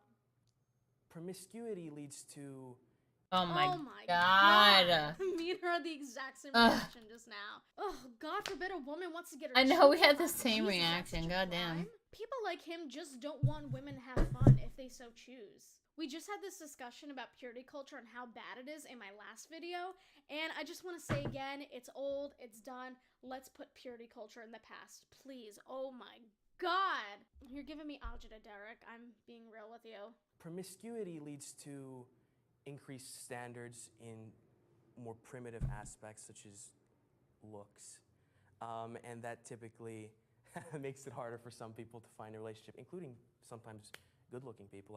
Okay, hold on, wait a moment. So, these men, these crusty virgins, I can't say that. So, Yes, these you can. men want to set astronomically high standards for how women should act, dress, behave, whatever, but women can't give the same energy back? So, women have to settle for what exactly? Misogynistic assholes on the internet who think they're entitled to attention and Yeah, sex Anna over Marie. women I don't know. socialize Does on? anyone watch this Give me a channel? I break. watch this channel. That. There's guys who are much better looking than I am who are having a really hard time finding someone in a place like LA or in London or in Auckland, New Zealand, but they probably would have a perfectly fine time finding a woman somewhere else. Maybe consider the fact that looks aren't everything, and a repulsive personality can take away any and all attractive features from someone. You are going to come across superficial people everywhere. Yes, that's inevitable. But still, no one has to settle for everyone, and you are not entitled to someone's time or attention. So you think that promiscuity is the problem, and if people were more monogamous and more withholding, that would sort of fix society? Yeah, I suppose people were more traditionalist. Did you hear that? More Sex traditional. is destroying society, guys. To all you premarital sex enthusiasts. Look, I don't want to rag on this guy too much. He came out here, he did the brave thing. His beliefs, like overall beliefs, I would say are utter garbage. You know? They're actually just trash. But, you know, if that's what he wants in a woman, there are women out there who could be that way. You know, I think he's more of an incel. Like, I think some people are just incels because they're trying to talk. But, no, this guy, hold on. This guy, I can't hate him for his preferences, but I can hate him for his belief. You know? I'm really working on this fucking, I need like a twisted root in a straight line if I can. I tried to find like, typed in like twisted root angle and all this stuff, and I couldn't find it. So now I'm just trying to find twisted root in a line, and I can't find it. I mean, I know why. It's hard, but help for fuck's sake. You know, Google. Out there, it's your fault that Derek can't get laid. If he can't It's have his fault. sex, then no one can. So in this next part, they're going to be discussing mass shootings involving self-proclaimed incels, and if that is a subject that triggers you, then Trigger you can warning. skip to this timestamp right here. Okay. Trigger warning. They're going to be talking about school. So I just wanted to throw out a big fat trigger warning. Raise your hand if you're still here. Also, give a thumbs up if you heard the trigger warning and are not going or want me to skip this so that you can.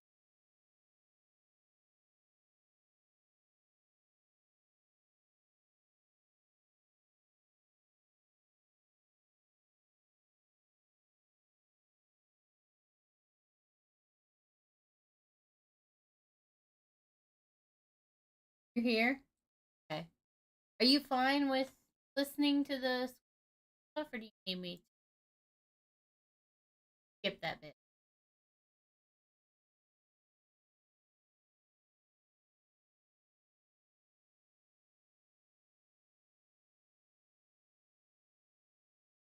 Lena's here. Are you guys fine or do you need to skip the? Okay, I got one. I think I don't know if Jennifer's. It's less about offending someone and more about like triggers. I don't know if you know how trauma works, but trauma works at triggers actually really fucking really bad.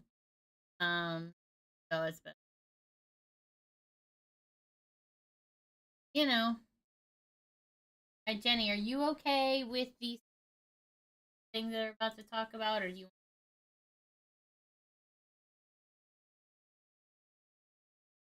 Okay, don't feel peer pressured by everyone else. Want to skip it is totally. Sorry, Brendan. I know you've got your trauma. I know. Uh, I I don't know why I even mentioned it. I'm so stupid. Sorry, I haven't had sleep. A whole last 24 hours.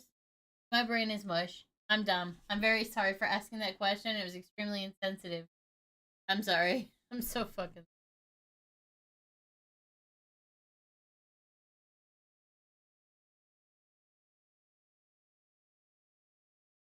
Oh. Okay. All right. Okay. Mass shootings in the past where these shooters actually stated that they were incels or were radicalized by online incels. What do you think about their actions? I condemn their actions. I don't believe violence is the solution. I don't believe attacking random people is going to fix anything, whether they're, women or men. I do think that the reason why they committed those actions was probably because of out of desperation or out of, mental problems that probably could have been prevented had the right support was in their community, in their household. If people saw what they were posting and saw what they were experiencing in life and did something to help them. I understand when he says that the desperation of the people in his predicament can lead them to being in a bad state mentally. As creepy as incels are, I'm sure it's a very lonely spot to find yourself in. But let's make it clear, and I don't want anyone to twist my words in this, that is not an excuse to commit acts of violence Thank and you. to harm the people around you. It's not okay. Thank people you. lose their lives because of this. In that case, you're taking your own pain and suffering out on the people around you, and that has a permanent effect. Not only does it affect the people who you committed that act of violence against, it also affects the family, friends, and community for years to come. And the incels who do commit acts of violence against others deserve to rot in hell, and I hope they get the justice they deserve, because that's disgusting. Again, Yes, I know he's girl. not condoning it, I'm just adding to his point. And let me make it clear one more time, being an incel and having that loneliness and isolation inside you is not an excuse to harm the people around you. I hope I made my position on that as clear as possible. Was there like a pivotal moment in your life, like a straw that broke the metaphorical camel's back? It's constant years of rejection, no matter who the person was, constant years of rejection in other aspects of my life. It did kind of push me towards more, I suppose, radical beliefs, but I suppose they're only like radical, but they're more just old beliefs, really. When you put yourself out there in the dating pool, you are signing up for the possibility that you might get rejected. Okay, rejection's a part of life. No one wants to get rejected. It sucks. It's ironic how Derek and people like him continue to make degrading statements about women, but at the same time they expect every woman they come across to worship the ground they walk on. It's just very funny to me. Do you believe that you deserve sex or intimacy from a woman? I think everybody at some level deserves someone that loves them and respects them, as long as you are also loving and respectful towards that person. They're an equal. You're not like seeking someone beyond yourself. You don't have like too high standards, I suppose. I'm a little confused about the respect part, because wasn't he comparing women to children like 3 minutes ago? How can you demand respect when you don't give it back? Like, Thank you. You can't have your cake and eat it too. If you can tell the world about something about being incel that that may not be in the internet or that's overlooked heavily, what would it be? I don't know. I think it's mostly that most of the men are not inherently bad people. A lot of them are just lonely. They just need some help, really. Okay.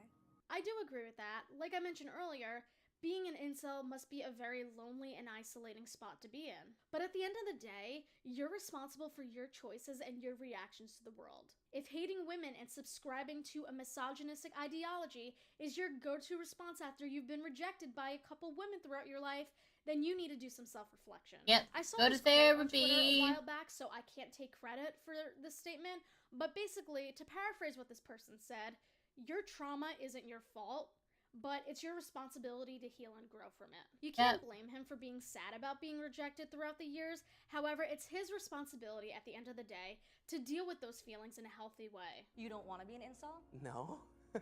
Why not? Well, I mean, it's part of the whole involuntarily thing. I mean, you know, you want to try and escape it. You want to be something better. In order for him to do better, personally, I would recommend not comparing women to children. I mean, I think that's a pretty good start. And just in general, don't act like women owe you anything, because we really don't. What's one thing you wish people understood better about you? I don't know.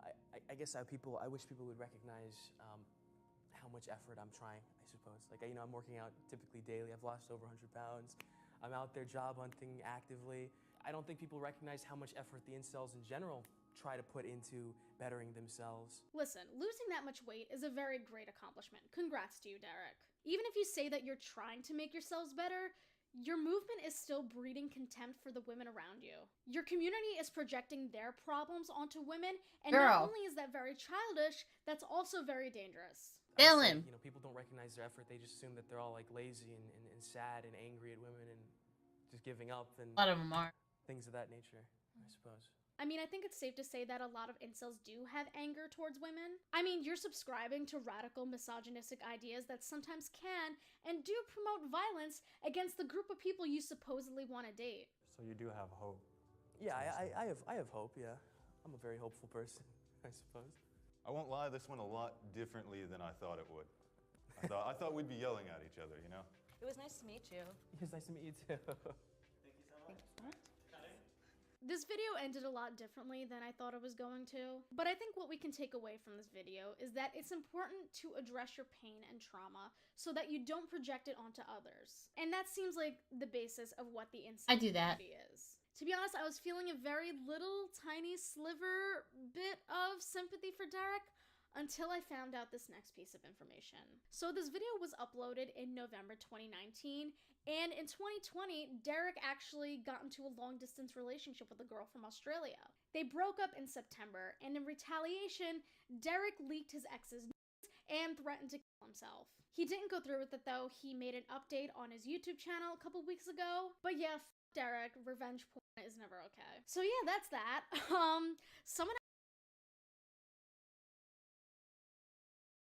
All of the sympathy I felt for that guy the first time I watched that video is gone. That guy can go choke on an acorn. Please, someone shove a fish down his throat so that the scales dig in and it can't get out. Sorry, not to be rude. Hi, Juicy.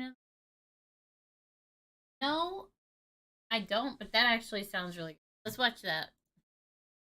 I'm actually, I'm not trying to steal anyone now, just so everyone knows, I'm not trying to just get entertained while I make Shrady's thing look beautiful, so I hope that's okay. Bygone Vision. Neighbors. Oh, by the way, Shrady and I saw a red star in this guy the other night. I bet that's red dwarfing, you know.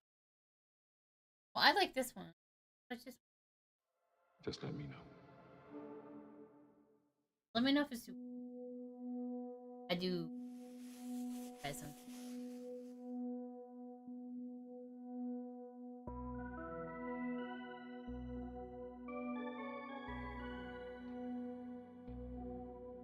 In the spring of 1806, two German astronomers were independently observing Venus when they noticed something odd. The hemisphere facing away from the sun did not perfectly blend with the blackness of space. Instead, it had a faint glow with a grayish-red or ashen-gray appearance. This ashen light resembled a phenomenon known as earth shine. It's when sunlight reflected by the earth faintly illuminates the night side of the moon. It seemed reasonable, therefore, to ascribe the ashen light to a similar cause, namely that sunlight reflected by a Venusian moon was faintly illuminating the night side of Venus. Only one slight problem: Venus doesn't have a moon. This meant the ashen light resembled Earth shine in pizza's appearance ready. only because there was nothing in proximity of Venus to reflect any sunlight. In the words of famed astronomer William Herschel, "Those regions that are turned from the sun cannot possibly shine by a borrowed light."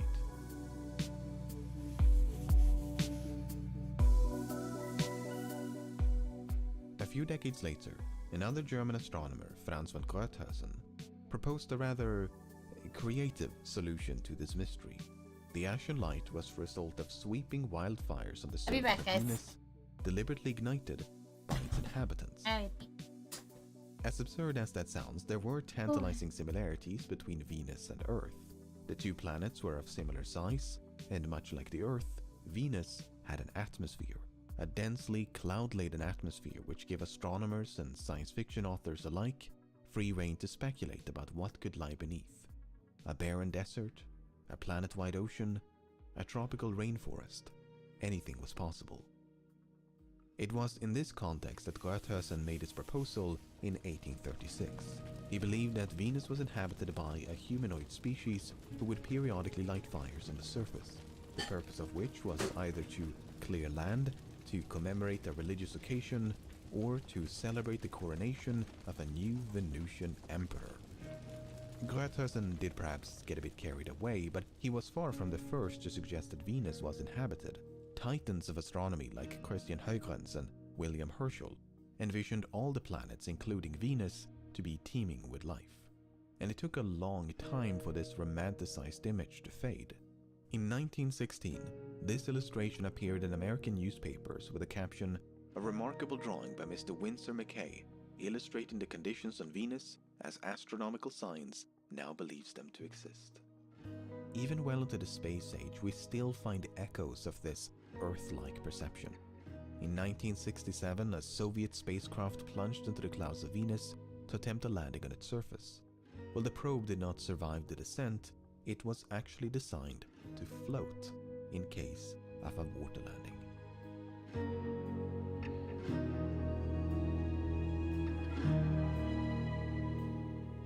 History is ripe with stories much like this one, largely forgotten stories that once upon a time promised to end our cosmic solitude, bygone visions of life asunder, long since quelled by newfound wonder. Venusian fire festivals were not the cause of the ashen light, but observations continued to be made. By the end of the 19th century, some 24 observations had been recorded. But some astronomers would dedicate years to the study of Venus without ever catching a glimpse of its elusive glow. Instead, they would often be greeted by these vague streaks and patches. They covered large portions of the planet and appeared to be features on the surface, lurking beneath the clouds. At least that was the opinion of American astronomer Percival Lowell. Far from the diffused shadings reported by his peers, Lowell could discern a distinctive network of branching spokes. It is as if a bright veil of some sort were drawn over the whole disk. Hey, These spokes you guys of know who Venus H. bore Bomber a is? striking resemblance to markings observed on Of both the insults, Mercury Jeeves. and Mars. The features on Mars were especially distinct and remarkably linear. Lowell had been somewhat unimpressed by the spokes on Venus, but he became nothing short of obsessed with lineae on Mars. There are celestial sights more dazzling, spectacles that inspire more awe, but to the thoughtful observer who is privileged to see them well, there is nothing in the sky so profoundly impressive as these canals of Mars. Owing to their striking linearity, Lowell could reach but one conclusion: the Martian canals must be the workings of an intelligence. He carefully laid out his arguments in 3 lengthy books filled with these intricate maps and illustrations. The Martian canals represented a vast irrigation network designed to carry melted ice water from the poles down to the equator. While many were understandably skeptical, the idea that Mars could be inhabited was an extremely compelling one, perhaps even more so than Venus. Legendary science fiction author H.G. Wells famously wrote The War of the Worlds, a fictional story about the Martian invasion of Earth, first published in 1897. But a decade later, Wells published a speculative, non-fiction article titled The Things That Live on Mars. Inspired by Lowell's fanciful interpretations, Wells goes on to envision the habitat, society, and appearance of real Martians. To Wells and many others, the existence of Martians was not just possible, it was probable. Indeed, to some, it had already attained a veneer of truth. In 1891, the French Academy of Sciences was bequeathed a sum of 100,000 francs by a wealthy Parisian widow. The money was to be awarded to the first person who found the means of communicating with another planet, with the notable exception of Mars, implying that communicating with Martians would have been far too simple of a challenge. The reality of the Martian canals was difficult to ascertain as they resided at the very limits of perception. Telescopes were never quite good enough to conclusively prove nor disprove their existence. A book commissioned by NASA as late as 1965 stated that, although there is no unanimous opinion concerning the existence of the canals, most astronomers would probably agree that there are apparently linear markings on Mars. Indeed, maps of the red planet published by the US military that very when did they same find the year water? featured sprawling networks of canals.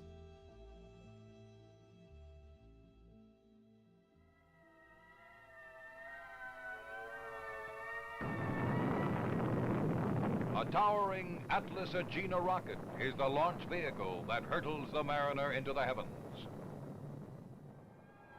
Scientific apparatus on the Mariner will try to measure the density of the planet's atmosphere, and a television camera will seek to make photographs of its surface, giving man his first close-up look at Mars.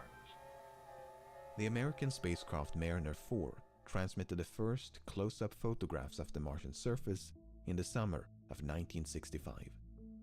Despite the complete absence of any linear markings, scientists at NASA were unwilling to give up hope. Nothing positive concerning the existence or lack of canals can be concluded on the basis of the Mariner 4 photographs. Hesitation and dwindling hopes aside, the Martian canals had come to an end. The canals, the cities, the Martians are all gone. Imaginative inventions, optical illusions. As early as 1903, had an experiment found that groups of students seated a few meters away from an illustration like this one could discern fine, straight lines where none existed. The experiment demonstrated that non-linear markings viewed from a distance could evoke a linear appearance. This sort of visual inference is even said to be apparent in certain photographs. I mean, look at this. Not only is there a clear correlation between this sketch and this photograph of Mars, but you can almost see these barely perceptible lines snaking across the plains. The spokes on Venus, meanwhile, bear a curious resemblance to the inside of an eye. It appears that Lowell constrained the aperture of his telescope to such an extreme that the blood vessels inside his eye began to cast shadows, some of which might have fallen onto Lowell's retina, creating the illusion of labyrinthine markings on distant worlds. It is as if a bright veil of some sort were drawn over the whole disk.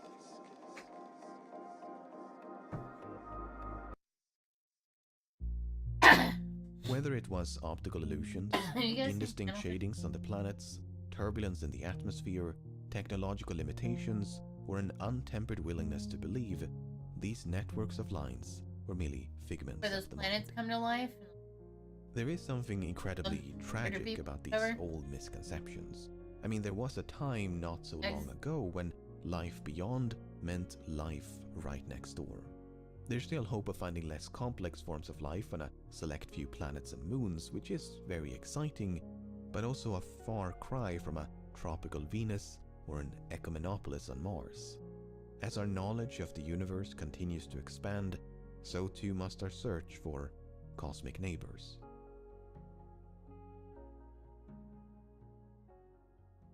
By the mid-20th century, the Ashen Light had been observed by not dozens, but hundreds of observers, many of whom were as experienced as they were adamant of the phenomenon's existence. Despite this preponderance of eyewitness accounts, the lack of any empirical evidence attracted a fair amount of skepticism. In fact, the doubts have plagued this phenomenon since the very beginning. Italian astronomer Giovanni Riccioli is often recognized as the person who discovered the Ashen Light. In early 1643, Riccioli witnessed a band of colors enveloping the disk of Venus. The night side was tinted greenish-blue and closed by a semicircle of light.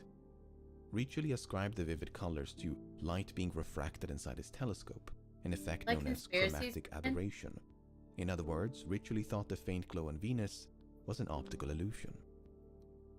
Okay, so a quick aside, I managed to find an observation that to my knowledge has gone completely unnoticed and actually predates the one made by Riccioli. A German priest and scholar named Athanasius Kircher wrote in 1660 that he too had observed a band of colors on Venus. No date was given, but Kircher did provide a location, Palermo, Sicily. Based on historical records, Kircher paid his last and only visit to Palermo in the spring of 1638. So Kircher observed the Ashen Light 5 years before Riccioli and should thus be credited with its discovery. Okay, back to the video. Riccioli's doubts about the Ashen Light echoed through the centuries, and by the 1900s, it was not uncommon for sightings to be dismissed as a mere trick of the eye. Not only were observations infrequent and unpredictable, but they were often inconsistent. Brightness, color, and the extent to which the night side was illuminated could vary drastically between accounts. With no hard proof of its existence and a lack of concordance between those who had seen it, the Ashen Light appeared destined to join the ranks of myth and misconception.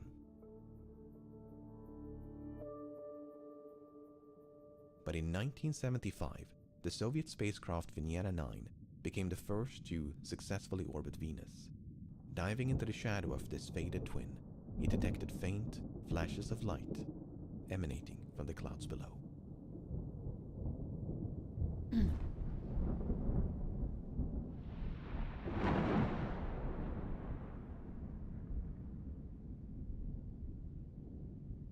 Venus and Mars have historically been the two prime candidates for cosmic neighbors, but the other planets have not gone completely ignored. Scottish astronomer James Ferguson had few reservations about life in the solar system. When it came to Mercury, for instance, Ferguson thought that Mercurians simply possessed greater resilience to heat. It is very likely that the people on Mercury have the same opinion of us as we have of the inhabitants of Jupiter and Saturn, namely that we must be intolerably cold and have very little light at so great a distance from the sun. Inspired by Ferguson's optimism, William Herschel took it a step further. In 1795, Herschel confidently announced that the inside of the sun was home to an alien civilization. This might seem incredibly bizarre, but at the time it was not uncommon to view the sun as an enormous planet encased by a luminous atmosphere. Herschel expanded upon that idea by regarding sunspots as openings in this flaming shell that momentarily exposed the true surface underneath. This concealed surface was richly stored with inhabitants who were shielded against the immense heat by intermediate layers of clouds. We have great reason to look upon the sun as a most magnificent habitable globe. Apart from the planets and the sun, another bygone candidate for intelligent life is the moon. Using stunning contraptions of tubes, wires, and lenses, pioneering selenographer Johannes Hevelius produced some of the earliest detailed maps of the lunar surface. Whereas you and I see a barren landscape devoid of life, Hevelius espied upon the moon a near-perfect copy of Earth. Mountains and valleys, rivers and lakes, swamplands and woodlands, islands and capes. This vivid interpretation can be traced to an ancient belief that bright and dark patches delineate continents from I don't really know how to kind of steal.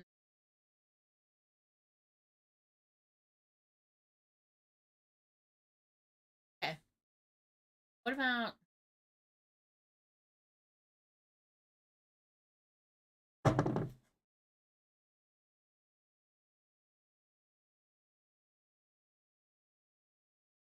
you guys ever heard? Good one.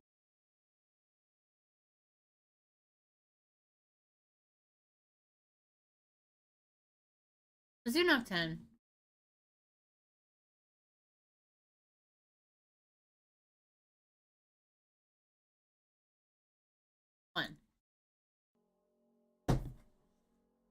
When it comes to oddities on the internet, we've seen a lot of things that can easily be explained, but sometimes we find things that are not so easy to take apart.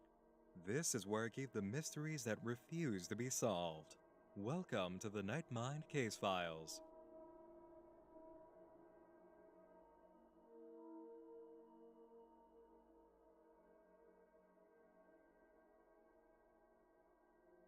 Whenever I run into a web series that begins with secret codes and ciphered messages, I immediately try to become more patient than usual in order to evaluate the project. Codes have always been a popular mechanic of online games and mysteries, but 2 the ARG's major role in Marble Hornets kicked off a wave of imitation that's still rippling out to this day. And my experience in finding new media that actually justifies the secret codes approach while telling a great story has been less than fantastic. Seldom do I find an awesome experience buried under all the base 64 and binary codes, and even less often is there a legitimate reason that codes are even involved. Patience is required when it comes to a series that has code elements in the same way that code breaking itself requires patience. Sometimes, after digging through all of 2 the ARG's devoted followers, that patience is rewarded. Such is the case of tonight's oddity, an encrypted mystery that leaves you with a need to keep diving deeper. On March 7, 2015, a video was posted with a title comprised entirely of binary code by a channel with an equally odd name, Noc+10. No profile picture, no links to the About page on the channel, just the upload it had provided. The video began with a very grainy but animated intro featuring the name of the channel, which was accompanied by distorted symphonic music. Viewers were then given the word start, followed by a code string.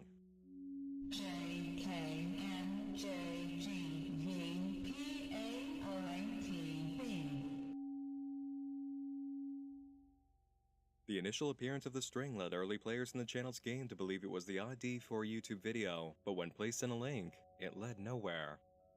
Right from the first upload, viewers had hit a wall, but after forming a small gathering on Stack Exchange's puzzle-cracking community site, they began to pull together information and succeeded in the first challenge. The music playing at the beginning was from a piece by Friedrich Chopin called Nocturne Opus 27 No. 1 in C-sharp minor. Noc+10 was also found to be shorthand code for Naval Operating Concept 2010, a guide for the US Navy's movements to prevent conflict and prevail in war. And the string of letters shown was the ID for a YouTube video. It just needed to be put through a Caesar cipher, a popular kind of encryption which led to an unlisted video. Video 2 also had a title in binary code but presented the next step in logical binary sequencing. In this video, a female voice read the letters presented in the code block, accompanied again by Nocturne Opus 27. Once more, a Caesar cipher broke it down to text that could be used. Oh, Helen had a steamboat. The steamboat had a bell. When Helen went to heaven, the steamboat went to hell. This is a direct reflection of the old rhyme Miss Susie, where the name Helen has been put in Susie's place. It's believed to be inspired by the tragedy of the SS Sultana, the largest major disaster on the water in United States history. The Sultana was a steamboat in 1865 that went down when 3 of its boilers exploded, killing 1,800 people. A new video arrived on March 12, 2015, again with binary code for the title that followed standard sequencing. This presented a string of numbers and letters that, when translated into ASCII characters, gave us a combined string with 2 pieces of information. Another YouTube video ID, and a message. Hello world.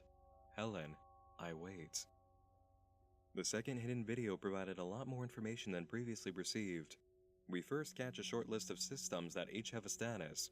2 of the systems, number 33 and 1090, are dead, but system 10 remains. We're also shown a list of sectors with a note. Pressure, watertight, stable. 5 sectors out of 7 are stable, but Sector 4 has a principle of flooding, and Sector 6 is no longer sending a communication signal. A female voice then pronounces a series of letters over the phrase, "There's another mother to sleep here."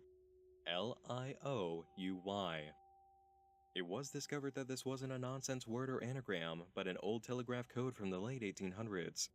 L-I-O-U-Y meant, "Why do you not answer my question?"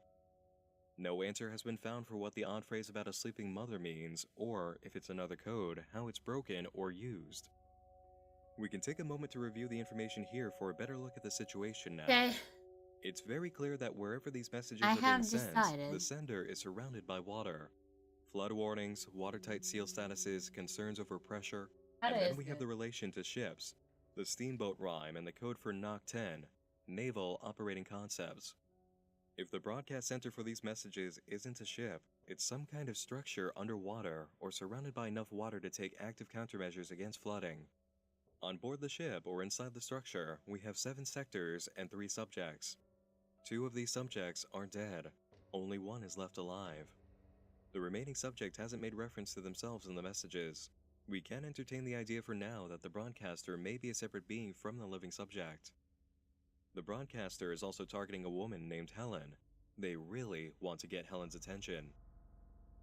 The 5th video presents a new code and a woman's voice pronouncing the letters P-I in reverse. Codebreakers had to really put in a fight to get the answer for this one. It involved taking the characters, converting them to decimals as part of hexadecimal code, and then using the digits in the number for pi between the 10th and 20th digits in the Gronsfeld cipher to get the hidden video ID. The reward for cracking a puzzle of that difficulty, however, was well worth it. The hidden video gave a set of coordinates and a very direct message. I require assistance. Assimilation of systems deceased. Typing the coordinates into any map system confirmed theories of the broadcaster's location while sharing a truly disturbing secret. The position was in the ocean, directly above the area of Marianas Trench, the deepest point in the entire world. How far down does the trench go? At least a mile deeper than Mount Everest. The lowest point of Marianas Trench is right around 7 miles down. Water pressure in this area of the trench is about 16,000 pounds per square inch. Human beings entering that depth would be crushed beyond comprehension. 3,000 feet deep is all it takes for light to stop piercing the water. I love ARG. Everything below that is pure darkness. This is where Nocten was broadcasting from, and it had just given us a distress signal. More disturbing was the second message, assimilation of systems deceased. This is the same process as absorption. What could the broadcaster be doing by assimilating the dead subjects? Answers don't come right away. Instead, viewers are presented with 2 odd videos which share the same titles, half of the usual binary code. Again, it seems to be a type of code in itself. Have a look.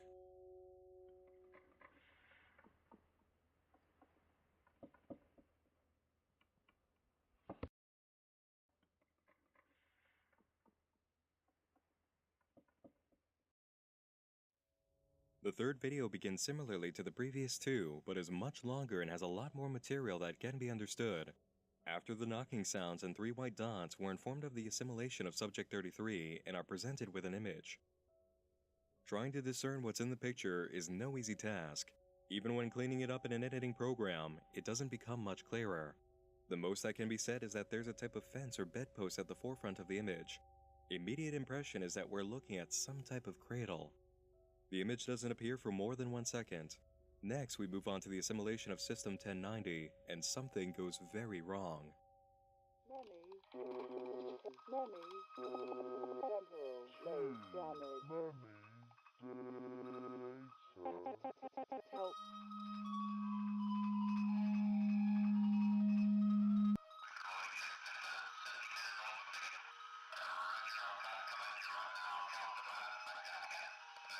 Helen, why?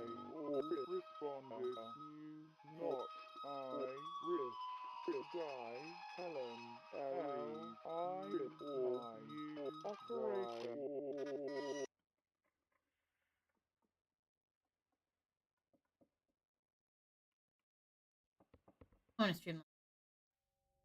As jarring as that video may come across, we can make some sense out of it. It seems that we're viewing old footage of children on Christmas. The 2 kids on the left are wearing bright red, and we can see what seems like the vague shape of a Christmas tree behind them. A few seconds later, a child runs by, holding something that appears to have wrapping paper falling off of it. A young boy follows, holding something to his torso, and the video ends with a child on the floor, playing with an object. The audio we hear is tough to interpret. The first batch is nearly impossible to comprehend, but the second, automated voice is clear enough to receive parts of the message. Helen, why? Or responded, you, not I, risk, die, Helen, L, I, or you, operator. As fuck. The message is still too distorted to fully understand, but the parts we hear are enough. The broadcaster still wants to get a hold of Helen, and they're looking to die. If they want Helen to break, it's not quite clear if they want her emotionally hurt as a result of being abandoned, or they want her to break in terms of staying silent so communication can finally occur. The following video contains a code broken by using 2 Gronsfeld ciphers, which is to say, blocks of letters had to be rolled forward or back by 4 on the left and 9 on the right. The hidden video shows whatever computerized system is being used for broadcast rebooting, followed by the connecting of a device. Information presented next both provides answers and further complicates our understanding. Lobo storm damaged, neurotransmitters working, DMA working, biomachine parameters in line. Start system. The next video, another 0101 title, provides context. We see the phrase recovery memory data while audio plays of a series of different sounds, ending with a submarine radar and alarm sirens.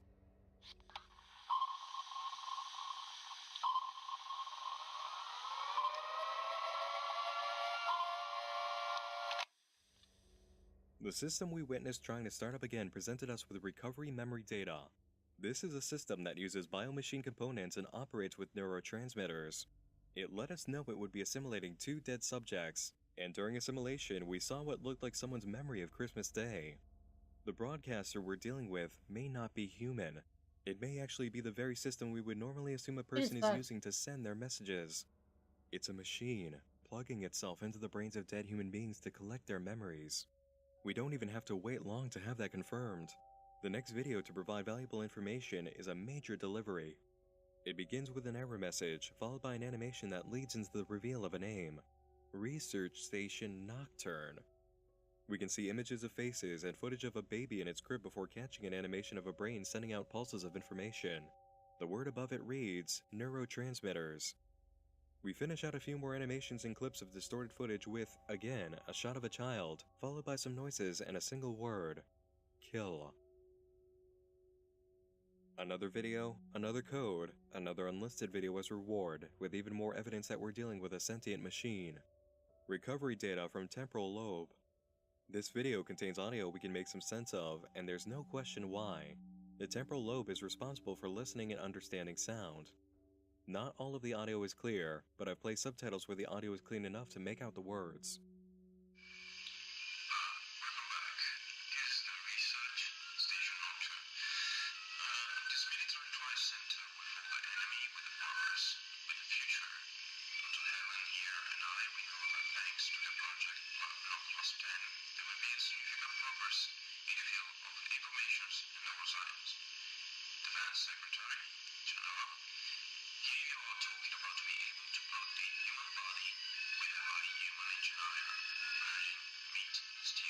And then I spend that.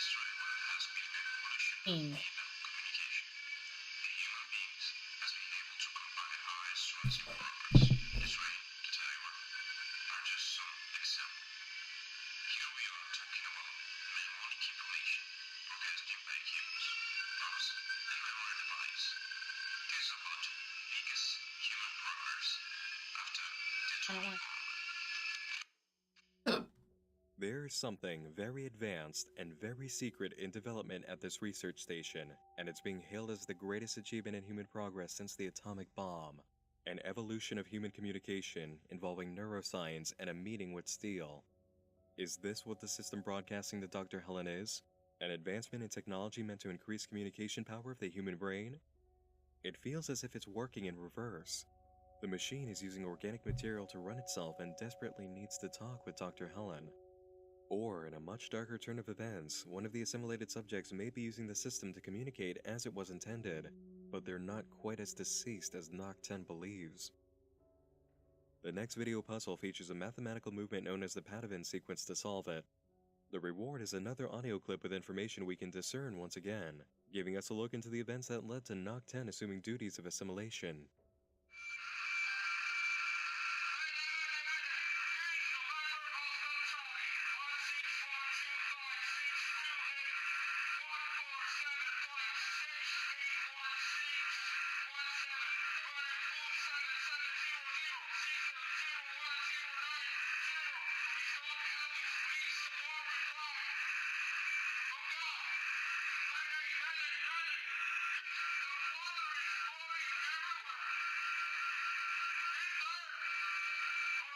Everybody gets spooked, y'all.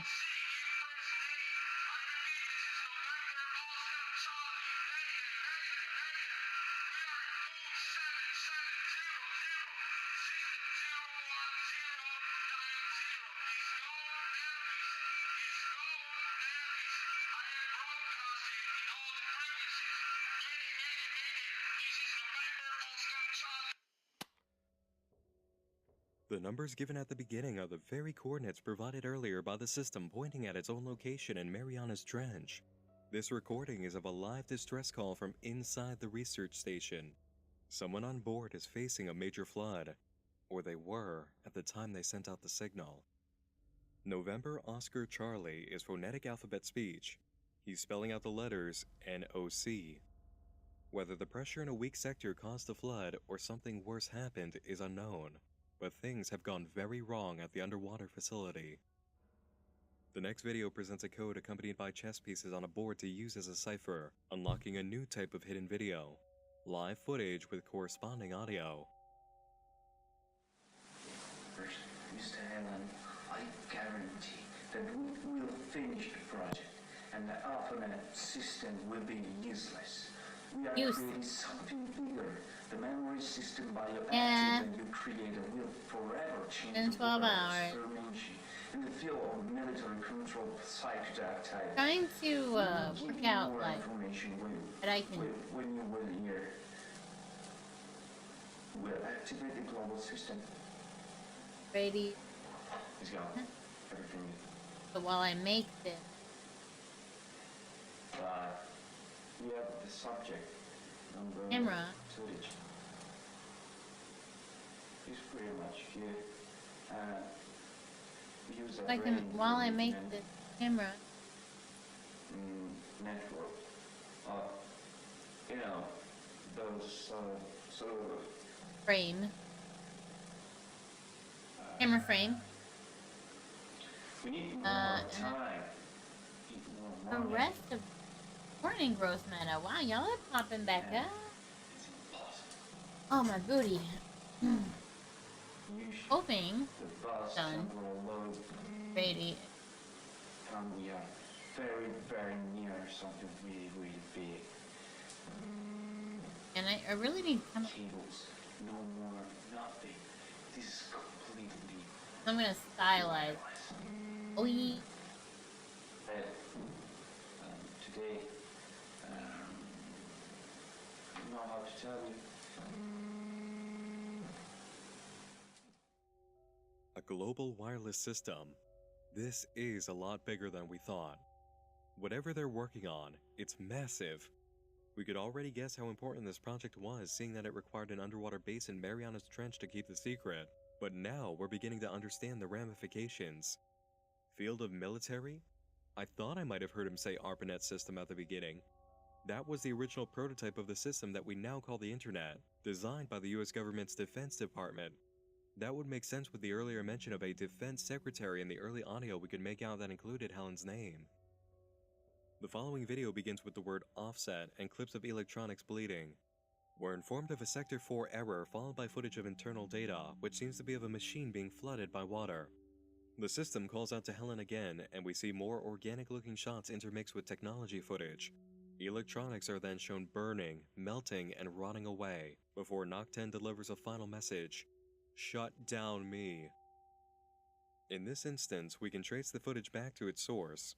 A viewer commented with a link to a music video called Arterial by the artist Lucine, featuring a massive electronics and connected technology that bleeds to death before overheating and melting away. Commentary by the video director relays that he wanted to present the idea of organic material and technology as one, the same concept being underlined by the system, unable to shoulder the burden of being connected to human brains that are somehow still alive and demanding Helen kill it. Is it a game-breaking use of external footage to incorporate a music video like this? I'd argue that it isn't. Nocten has already proven it's fully capable of interacting with the internet by uploading its videos. Downloading other videos to use the footage for communication purposes may be a new trick that it's learning. The final video was uploaded in December of 2015 and shows a bank of monitors playing old footage. The system delivers a clear statement amid black and white static. All of the memories. It then displays the Nocten intro at the end of the video, creating a bookend that matches the beginning of its first upload. Nothing has been heard from Nocten since, and it leaves behind it a trail of mysteries. What exactly was the system in development, and what was it meant to do? What was happening to the Nocten system that made it crave death? Where is Helen, and how can she help shut it down? What happened inside the research station to lead to the death of subjects? What was so important about all of this that a facility was built in the most dangerous part of the ocean, miles below the surface, just to protect the secret? And in the midst of all the audio, and the strange short videos, what messages have we not received? What answers were given to us that were missing? And finally, is it all really over? All the memories, the system said. The final subject must have died in the research station, and their brain was added to Nocten's memory recovery Really data. good. We'll have to. Helen hasn't managed to shut Not this real. thing down. I want Is to make it that still clear. alive? Very, very much. The system is suffering. Or worse, the subjects whose minds have been added are in a state somewhere between life and death, and all of them are suffering, trying to let us know through the system's communication methods. If Helen is gone, is there any way for viewers to put this thing, or the minds trapped inside of it, out of their misery? All of these questions, and the unsolved messages that remain, are the reason for Nocten's current designation in my case files. We have audio tracks too distorted at the moment to hear that might be fixed by cleaning. And the strange videos that were first marked 0101 do need a closer look for code potential. I also feel as though the experience for Research Station Nocturne, a name reveal that did give me a slight chill to find out, isn't quite over yet. The latest upload seems like the end of a chapter rather than the full story. I'm going to make a post on Tumblr linking to the videos in order so those who feel like tackling the project can take a shot at it. I'll put the link to that in the video description below.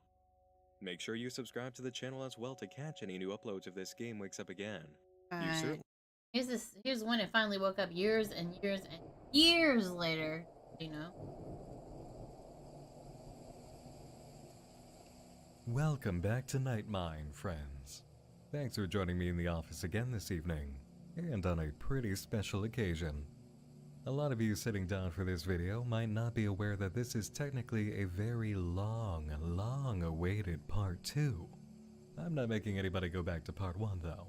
We'll summarize, because tonight we're catching up with the revival of some old Nightmine territory, Noct Plus 10, otherwise known as Research Station Nocturne. No relation to me, I swear. Some of you will remember what Noct 10 is about, and where it takes place. So you'll already understand that before we begin, it's better to get some security. Thankfully, our old friends at Surfshark are here sponsoring this video, so we're protected against all the old and new threats that we'll be encountering. Just $2.21 per month so you can browse securely. Code Nightmine in the box below. A bit of security on it. Thanks to Surfshark for watching our backs out on the waves. Now, with a bit of security on our side, let's return to the darkest secret in the deepest sea.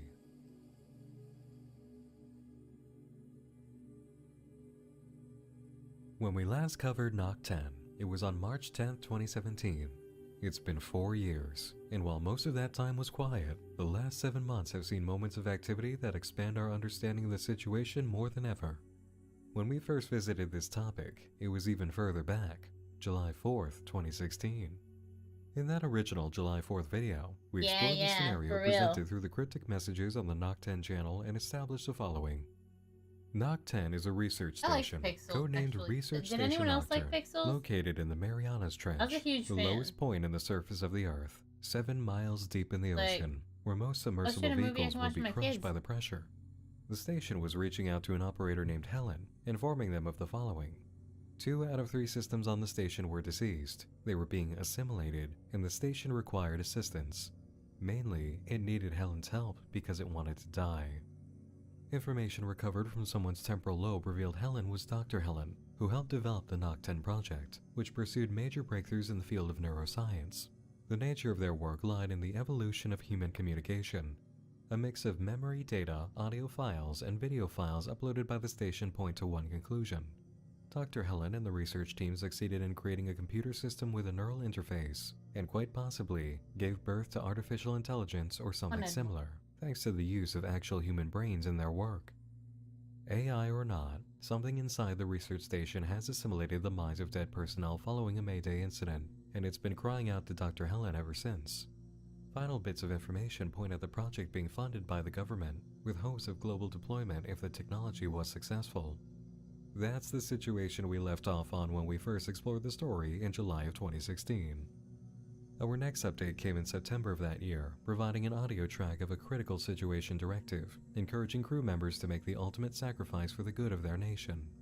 Now we spring forward to August of last year, when Nocten reappeared for its new run of activity. The old logo and chime intro plays, which is a welcome sight. Strange audio follows, and we're shown a few interesting sights, like a logo, an hourglass, a waveform developing on the side of the screen, a massive text, and a message informing us a cluster reboot is underway. This results in an error, and then...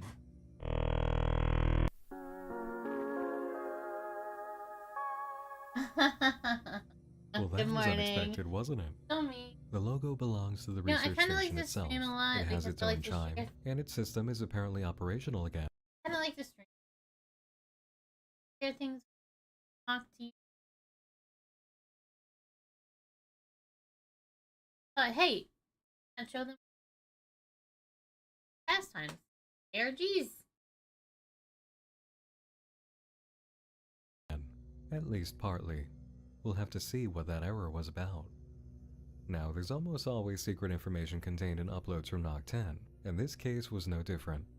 As we proceed, we'll be referring to the hard work done by the diligent members of the RSN Discord, who have been cracking the codes and interpreting messages from the research station since the August revival. Before we begin, major thanks and major props to all of you for your efforts. Apparently, the audio that plays throughout the August 20th upload was a spectrogram, which contained plenty of messages and images. The text was reported as follows, informing us that the calculation block was experiencing a heating error.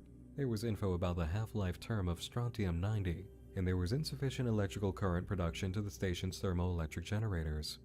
A bioclock warning was issued about the natural degradation of the organic matter, and recovery of important history revealed general procedure of a program in the area the bioclock operates.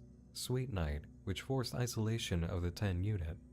According to the Sweet Night program, the absence of data from a redacted individual caused something to develop self-consciousness. As a result, a firewall was activated in the IT facility, Block 3, Station 3.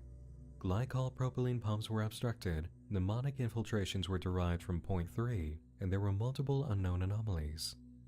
Alright, that's a lot of info, but we can decipher it. Several things have been going wrong at the station, which resulted in unknown anomalies and the activation of the program Sweet Night and a firewall. Something gained self-consciousness. That much was obvious from the first few facts we learned about the research station a while back. And the organic matter the project runs on or keeps stock of is degrading, which in layman's terms means that we've got corpses or brains that the station runs on rotting. The curiosities are strontium-90, mnemonic infiltrations, and glycol propylene. Strontium-90 is a radioactive isotope with a half-life of 28.8 years. It's used as a power source, which means the research station is running on nuclear energy. Glycol propylene, or propylene glycol if you look it up, is apparently a food additive and sometimes an antifreeze replacement that's safe for ingesting, used to absorb excess water and regulate moisture.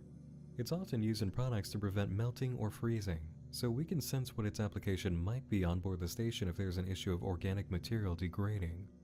Mnemonic is a word pertaining to memory. As an adjective, it means aiding or designed to aid the memory, and as a noun, it would be a device or pattern meant to help with recall. The message from Nocten concerned mnemonic infiltrations from Point 3. Would this be a reference to the memory dives that we've seen in prior videos, or a warning about unusual access to memory? We may have to wait for an answer. My third taught me song. Like, the only one I remember is like, oh.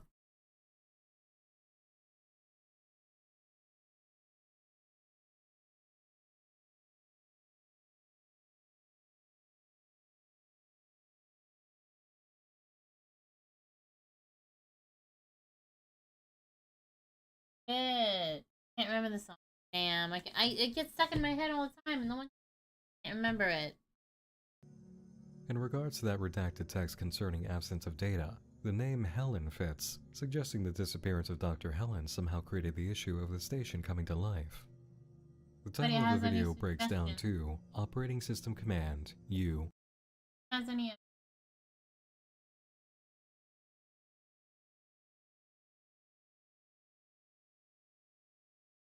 And go in for a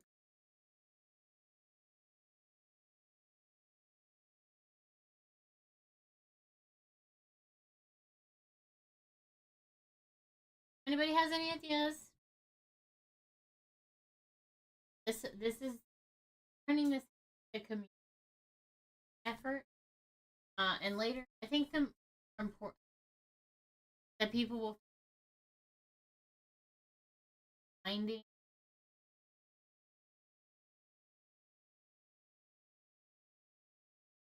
donations. Those are gonna be a whole lot of fun. I am going. Thank you. Bye, Christophilips. I'm just currently working on how to improve visual. Mike is cutting out again. He changed it. I told him we need it on the butt. The butt. Sorry.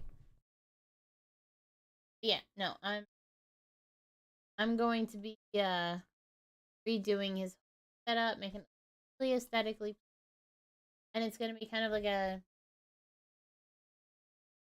natural, yeah, but also with natural magic, you know. Work. I've had ideas as I'm what I would like the community to is some folk magical. Here.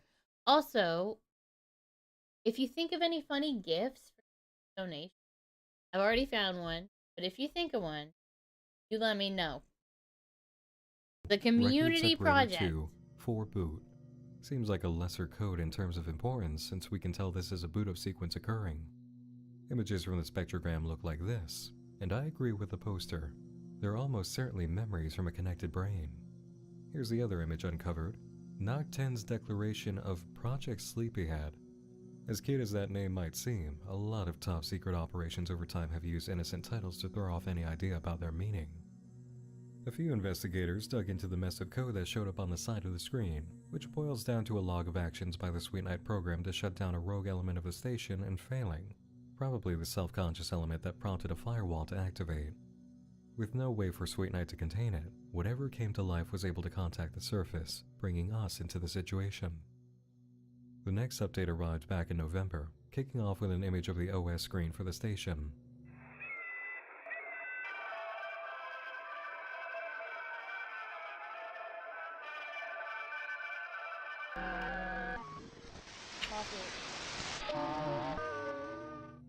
Right, so that was a lovely mess, wasn't it? It's safe to say even before we see the interpretations that the systems are still fighting.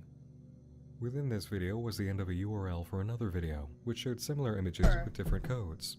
The idea was to put the videos together, using all the information to come up with a 512-bit key, and using a cube image displayed as a hint towards the method that went into the cipher, base 64.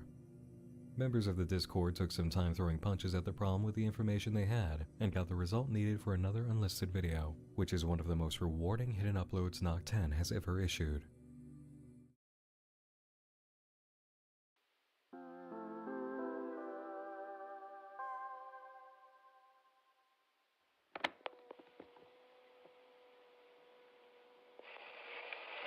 Let's turn on the light about your job here on this RSN facility, shall we?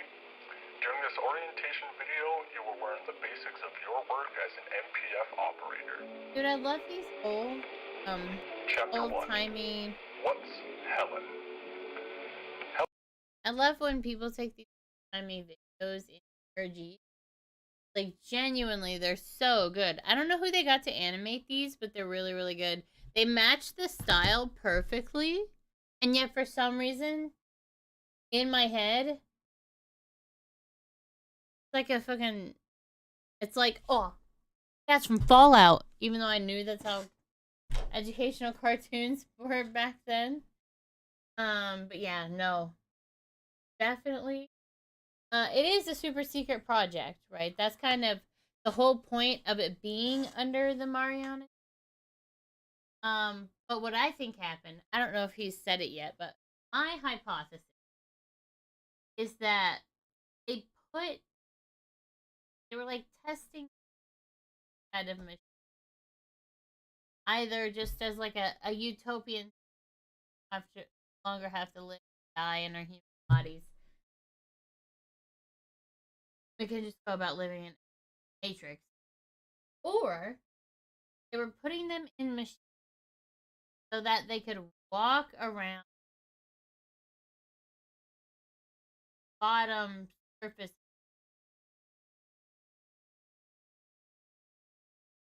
Because your shit, your gear can military operation. It had to have been that. The operation, they probably got like volunteers. God forbid, do that. He'll explain a lot of the image later as well, but it's just very. It's sad, and the fact that they were calling "kill me," that's sad. HELEN stands for Hyperlinked Electronical Linear Entities Network. But what exactly does that mean? Well, HELEN's the super mainframe that analyzes and computes the data of several computers of the Nox series. These tireless next-generation computers work as a team to provide a continuous data flow to HELEN. Nox computers think all the time, and they are tireless workers, but their data doesn't always seem to make sense. HELEN's task is therefore to find the patterns hidden inside the immense amount of data sent by the Nox computers and translate it into a language understandable for the human operator. Woof. Wow. So not only did we get a vintage educational cartoon, Love we that. were told what Helen really is. Yeah. It's not just one of the doctors, it's the core of the entire system, and Nocten is one of the computers attached. Helen is an interpreter, deciphering the codes and messages that come from its attachment so humans can understand. Does anyone remember Marble Hornets? Oh, that's what you're saying? You don't believe it ever exists?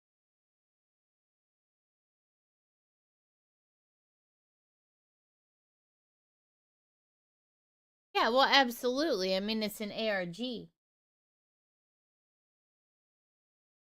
I do believe it existed somewhere within the world of the ARG.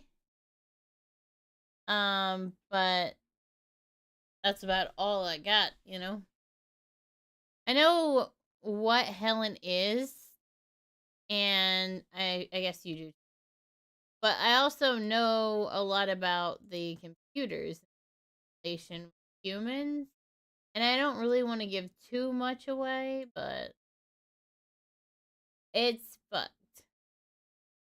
But yeah, no, it's a good ARG, I think. I think there's some pretty cool elements. I think the underwater element, yeah, the old illustrations, those were great. I think the underwater elements were very cool, like the out any way that it can to try to get someone to game end it, because it's probably living a horrid fucking life. See, I don't know if he explained it, but at one point all of the engineers died. Then the computers were there on their own, including the one with all the human consciousness in it. So it's like, but if one of the PCs breaks, you know, that can be kind of an issue, but with no one to repair it, I mean, what are you gonna, you know?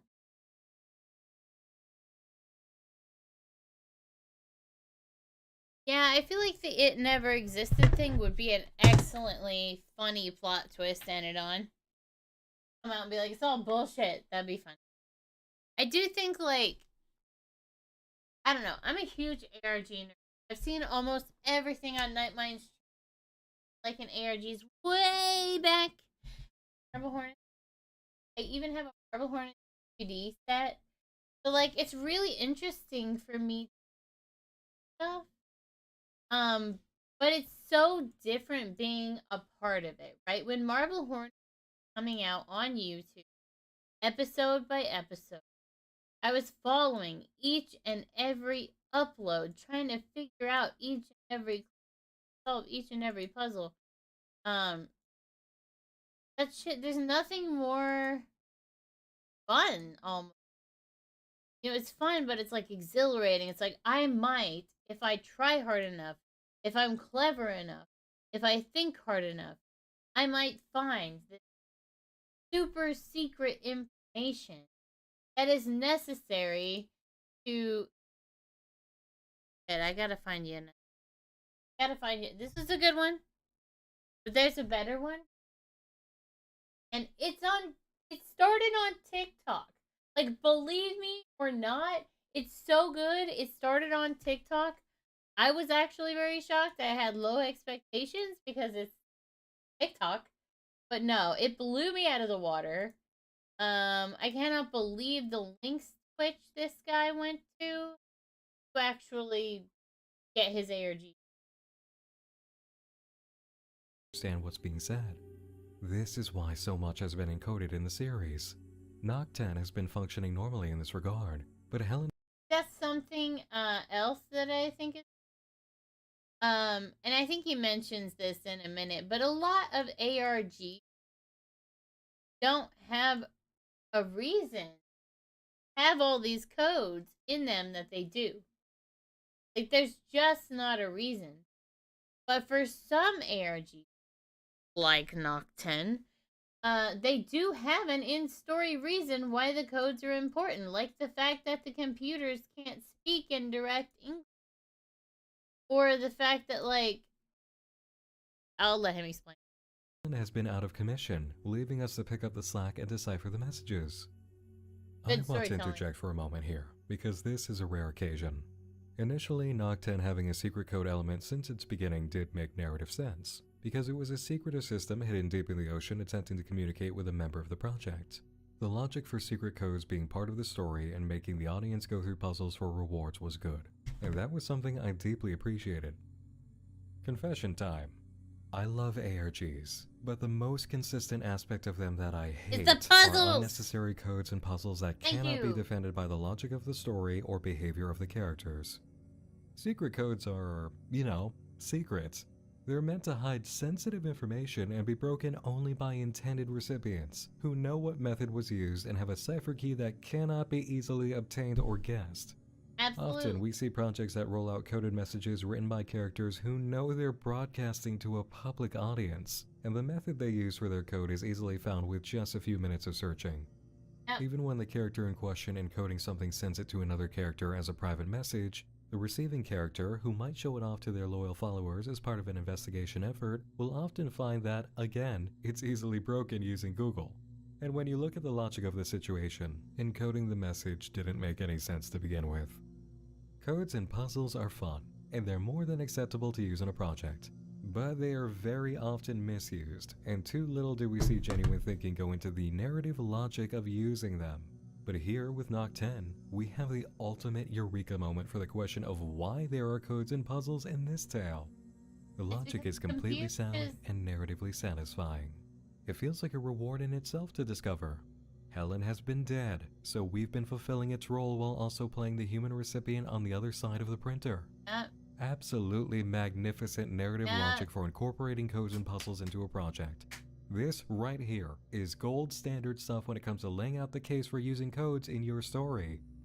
Please, if you ever want to make a nonfiction project and are considering codes or puzzles, think about how solid the case for it is in Nocten as a guiding light. And in fact, how easy it was to accept and roll with the idea even before we found this video, thanks to the information. Here's the thing, I don't know if you guys know where all that started, but there have been a lot of real life ARGs with code cracking and all that. But it didn't get huge until Marble Hornets came out. And then it was what's it called? To the Arc. To the Arc started responding to the Marble Hornets videos with videos that were in code. And so you had to decode them. And it was just fun at the time. It didn't really make narrative sense, but it was still really good. I still love Marble. Shrady watched the entire thing the other day, and we love it. Setup provided for the story. Ultimately, just put the same sort of thought into codes and puzzles that you would for character behaviors. If it's there, it should be for a reason. and we as the audience need to believe that reason. Now, do you absolutely need to follow my entire tangent here as if it were the law? No, of course not. Your project is your own. But when it comes to writing, believability, and the satisfaction of the audience, especially when reasons behind codes are uncovered, planning the logic out this firmly scores you so many points, and it ultimately increases enjoyment factor for the whole project. Yeah. It simply makes for a more solid experience. I agree with that. Tangent complete. Let's get back to the story. I want to order some On November Starbucks. They don't 24th, have it. Nocten uploaded its longest video What yet. else? Amazon. 21 Amazon minutes, Fresh 57 have it? seconds. This image was shown within at 11:22, presenting two portraits under the headline, "In Loving Memory." The text reads, Dr. A.L. and Dr. E.B. Due to a tragic accident that occurred in the Plus 10 facility on August the 12th of this year, two of our colleagues tragically perished. May their souls rest in peace. It's possible that this is the first instance of the system assimilating dead team members. No information yet on what the cause of death was. On December 28th, we received another video, this time with a very unique code approach. Members of the RSN Discord went to work, found it to be a substitution cipher, and had to reverse the results. The message is a bit jumbled, but Nocten wrote, "Is it my fault? I self-ended me. Great freedom will be hated if I will write. Fear my night, brained by ruin ending time. Verbose codes progress daring." Trying to speak. It sounds like Nocten is having some negative thoughts, but wants to communicate in longer statements. Another unlisted video was uncovered with his upload, and if you were hoping to see another cartoon, you're in luck. Chapter 2, Your Job. Your work in the RSN Institute is called MPF, which stands for Maintain, Protect, and Forget. Maintain. Helen's complex mechanism is made up of many electronic and mechanical components, which require continuous supervision for the Protect. The life maintenance units are powered by nuclear cells that produce strontium-90, a highly radioactive material that is stored in special cement and lead containers. You must always make sure that you and the staff around are protected from radiation at all times. Forget. I'm tired. Also recommend not looking at mirrors or reflective objects for the entire time of the exposure.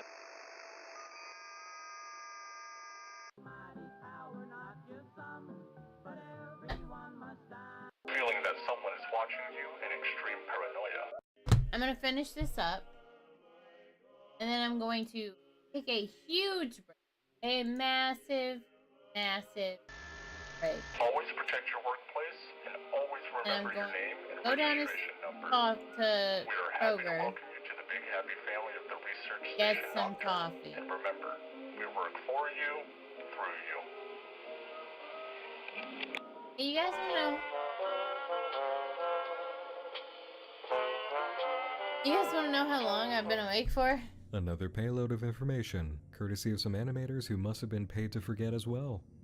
Protection of the radioactive energy source wasn't expected as part of the job, and as for the forgetting portion, we can only assume what this means, aside from the obvious factor of not telling anyone what goes on here, or sharing information outside your division.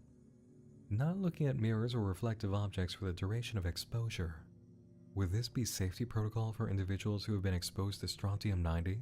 Or is there something else on the station that could have an effect on people that requires avoiding mirrors? There is this moment, citing feelings of someone watching you and extreme paranoia, along with a shot of a happy pill. The source for the tribute to a couple of fallen colleagues appears next. Is it suggesting they were victims of the symptoms a happy pill is supposed to subdue? Discord members who study this image have guessed that the year of death is 1957, based on the bits of characters that can be seen. If it really is 1957, then RSN has been operating for a disturbingly long time, but those vintage instructional videos make sense now. The latest video by Nocten really delivers when it comes to new information, and it takes us in a storytelling direction we would never have anticipated. Alright, well then I did all that.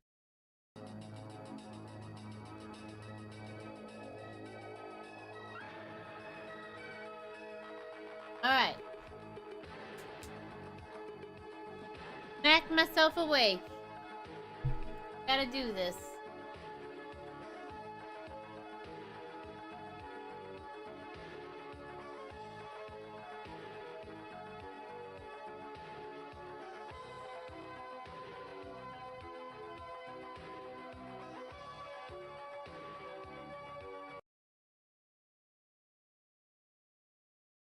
Oh.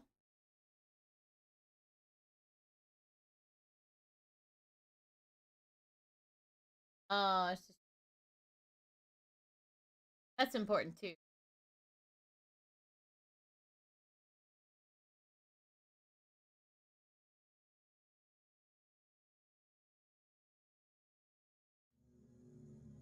Magnum Unitas, September 7th, 1997.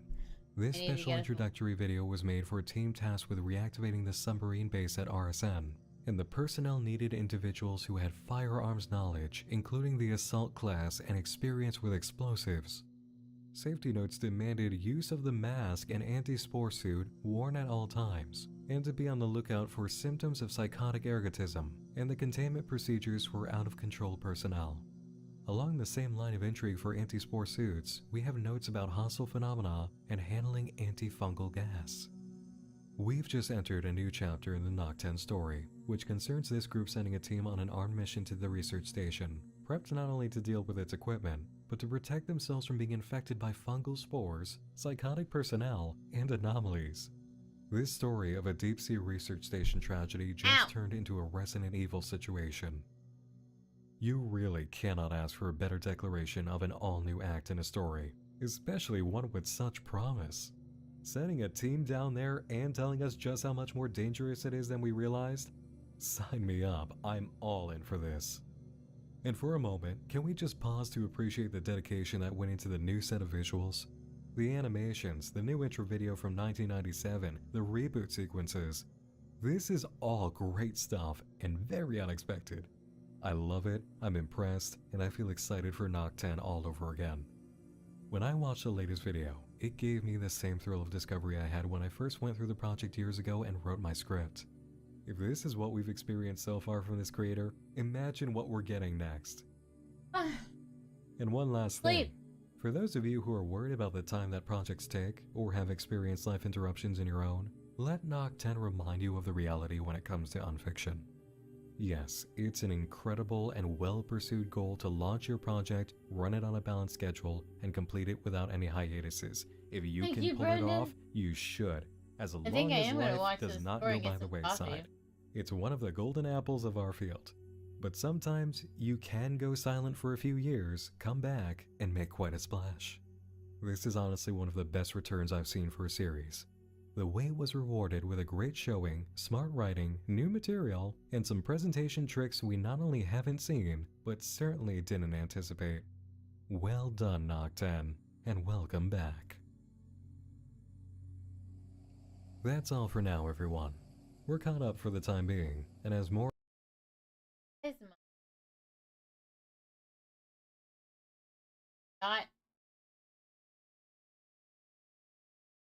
Got into a call. I guess Alphalip, Celine, Christmas, Brandon Mill. Guys, oh, and not to. You guys want to hop into a voice call? I gotta go up here, and I need someone that I am. And if I die, I'm just kidding. I just want someone to talk to.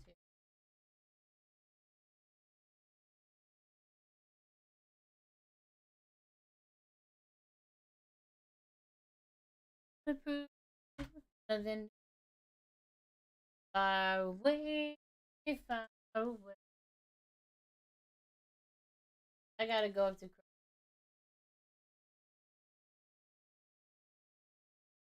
On, I did save.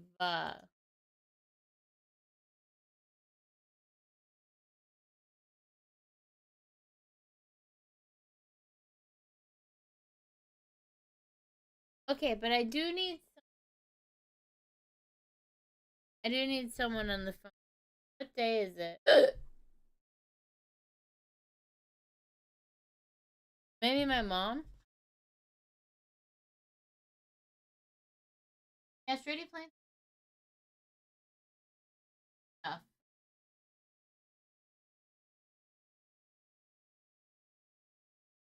I'm making stuff look nice for you. Jesus. I've been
okay. Till I get back. Got the mic for now.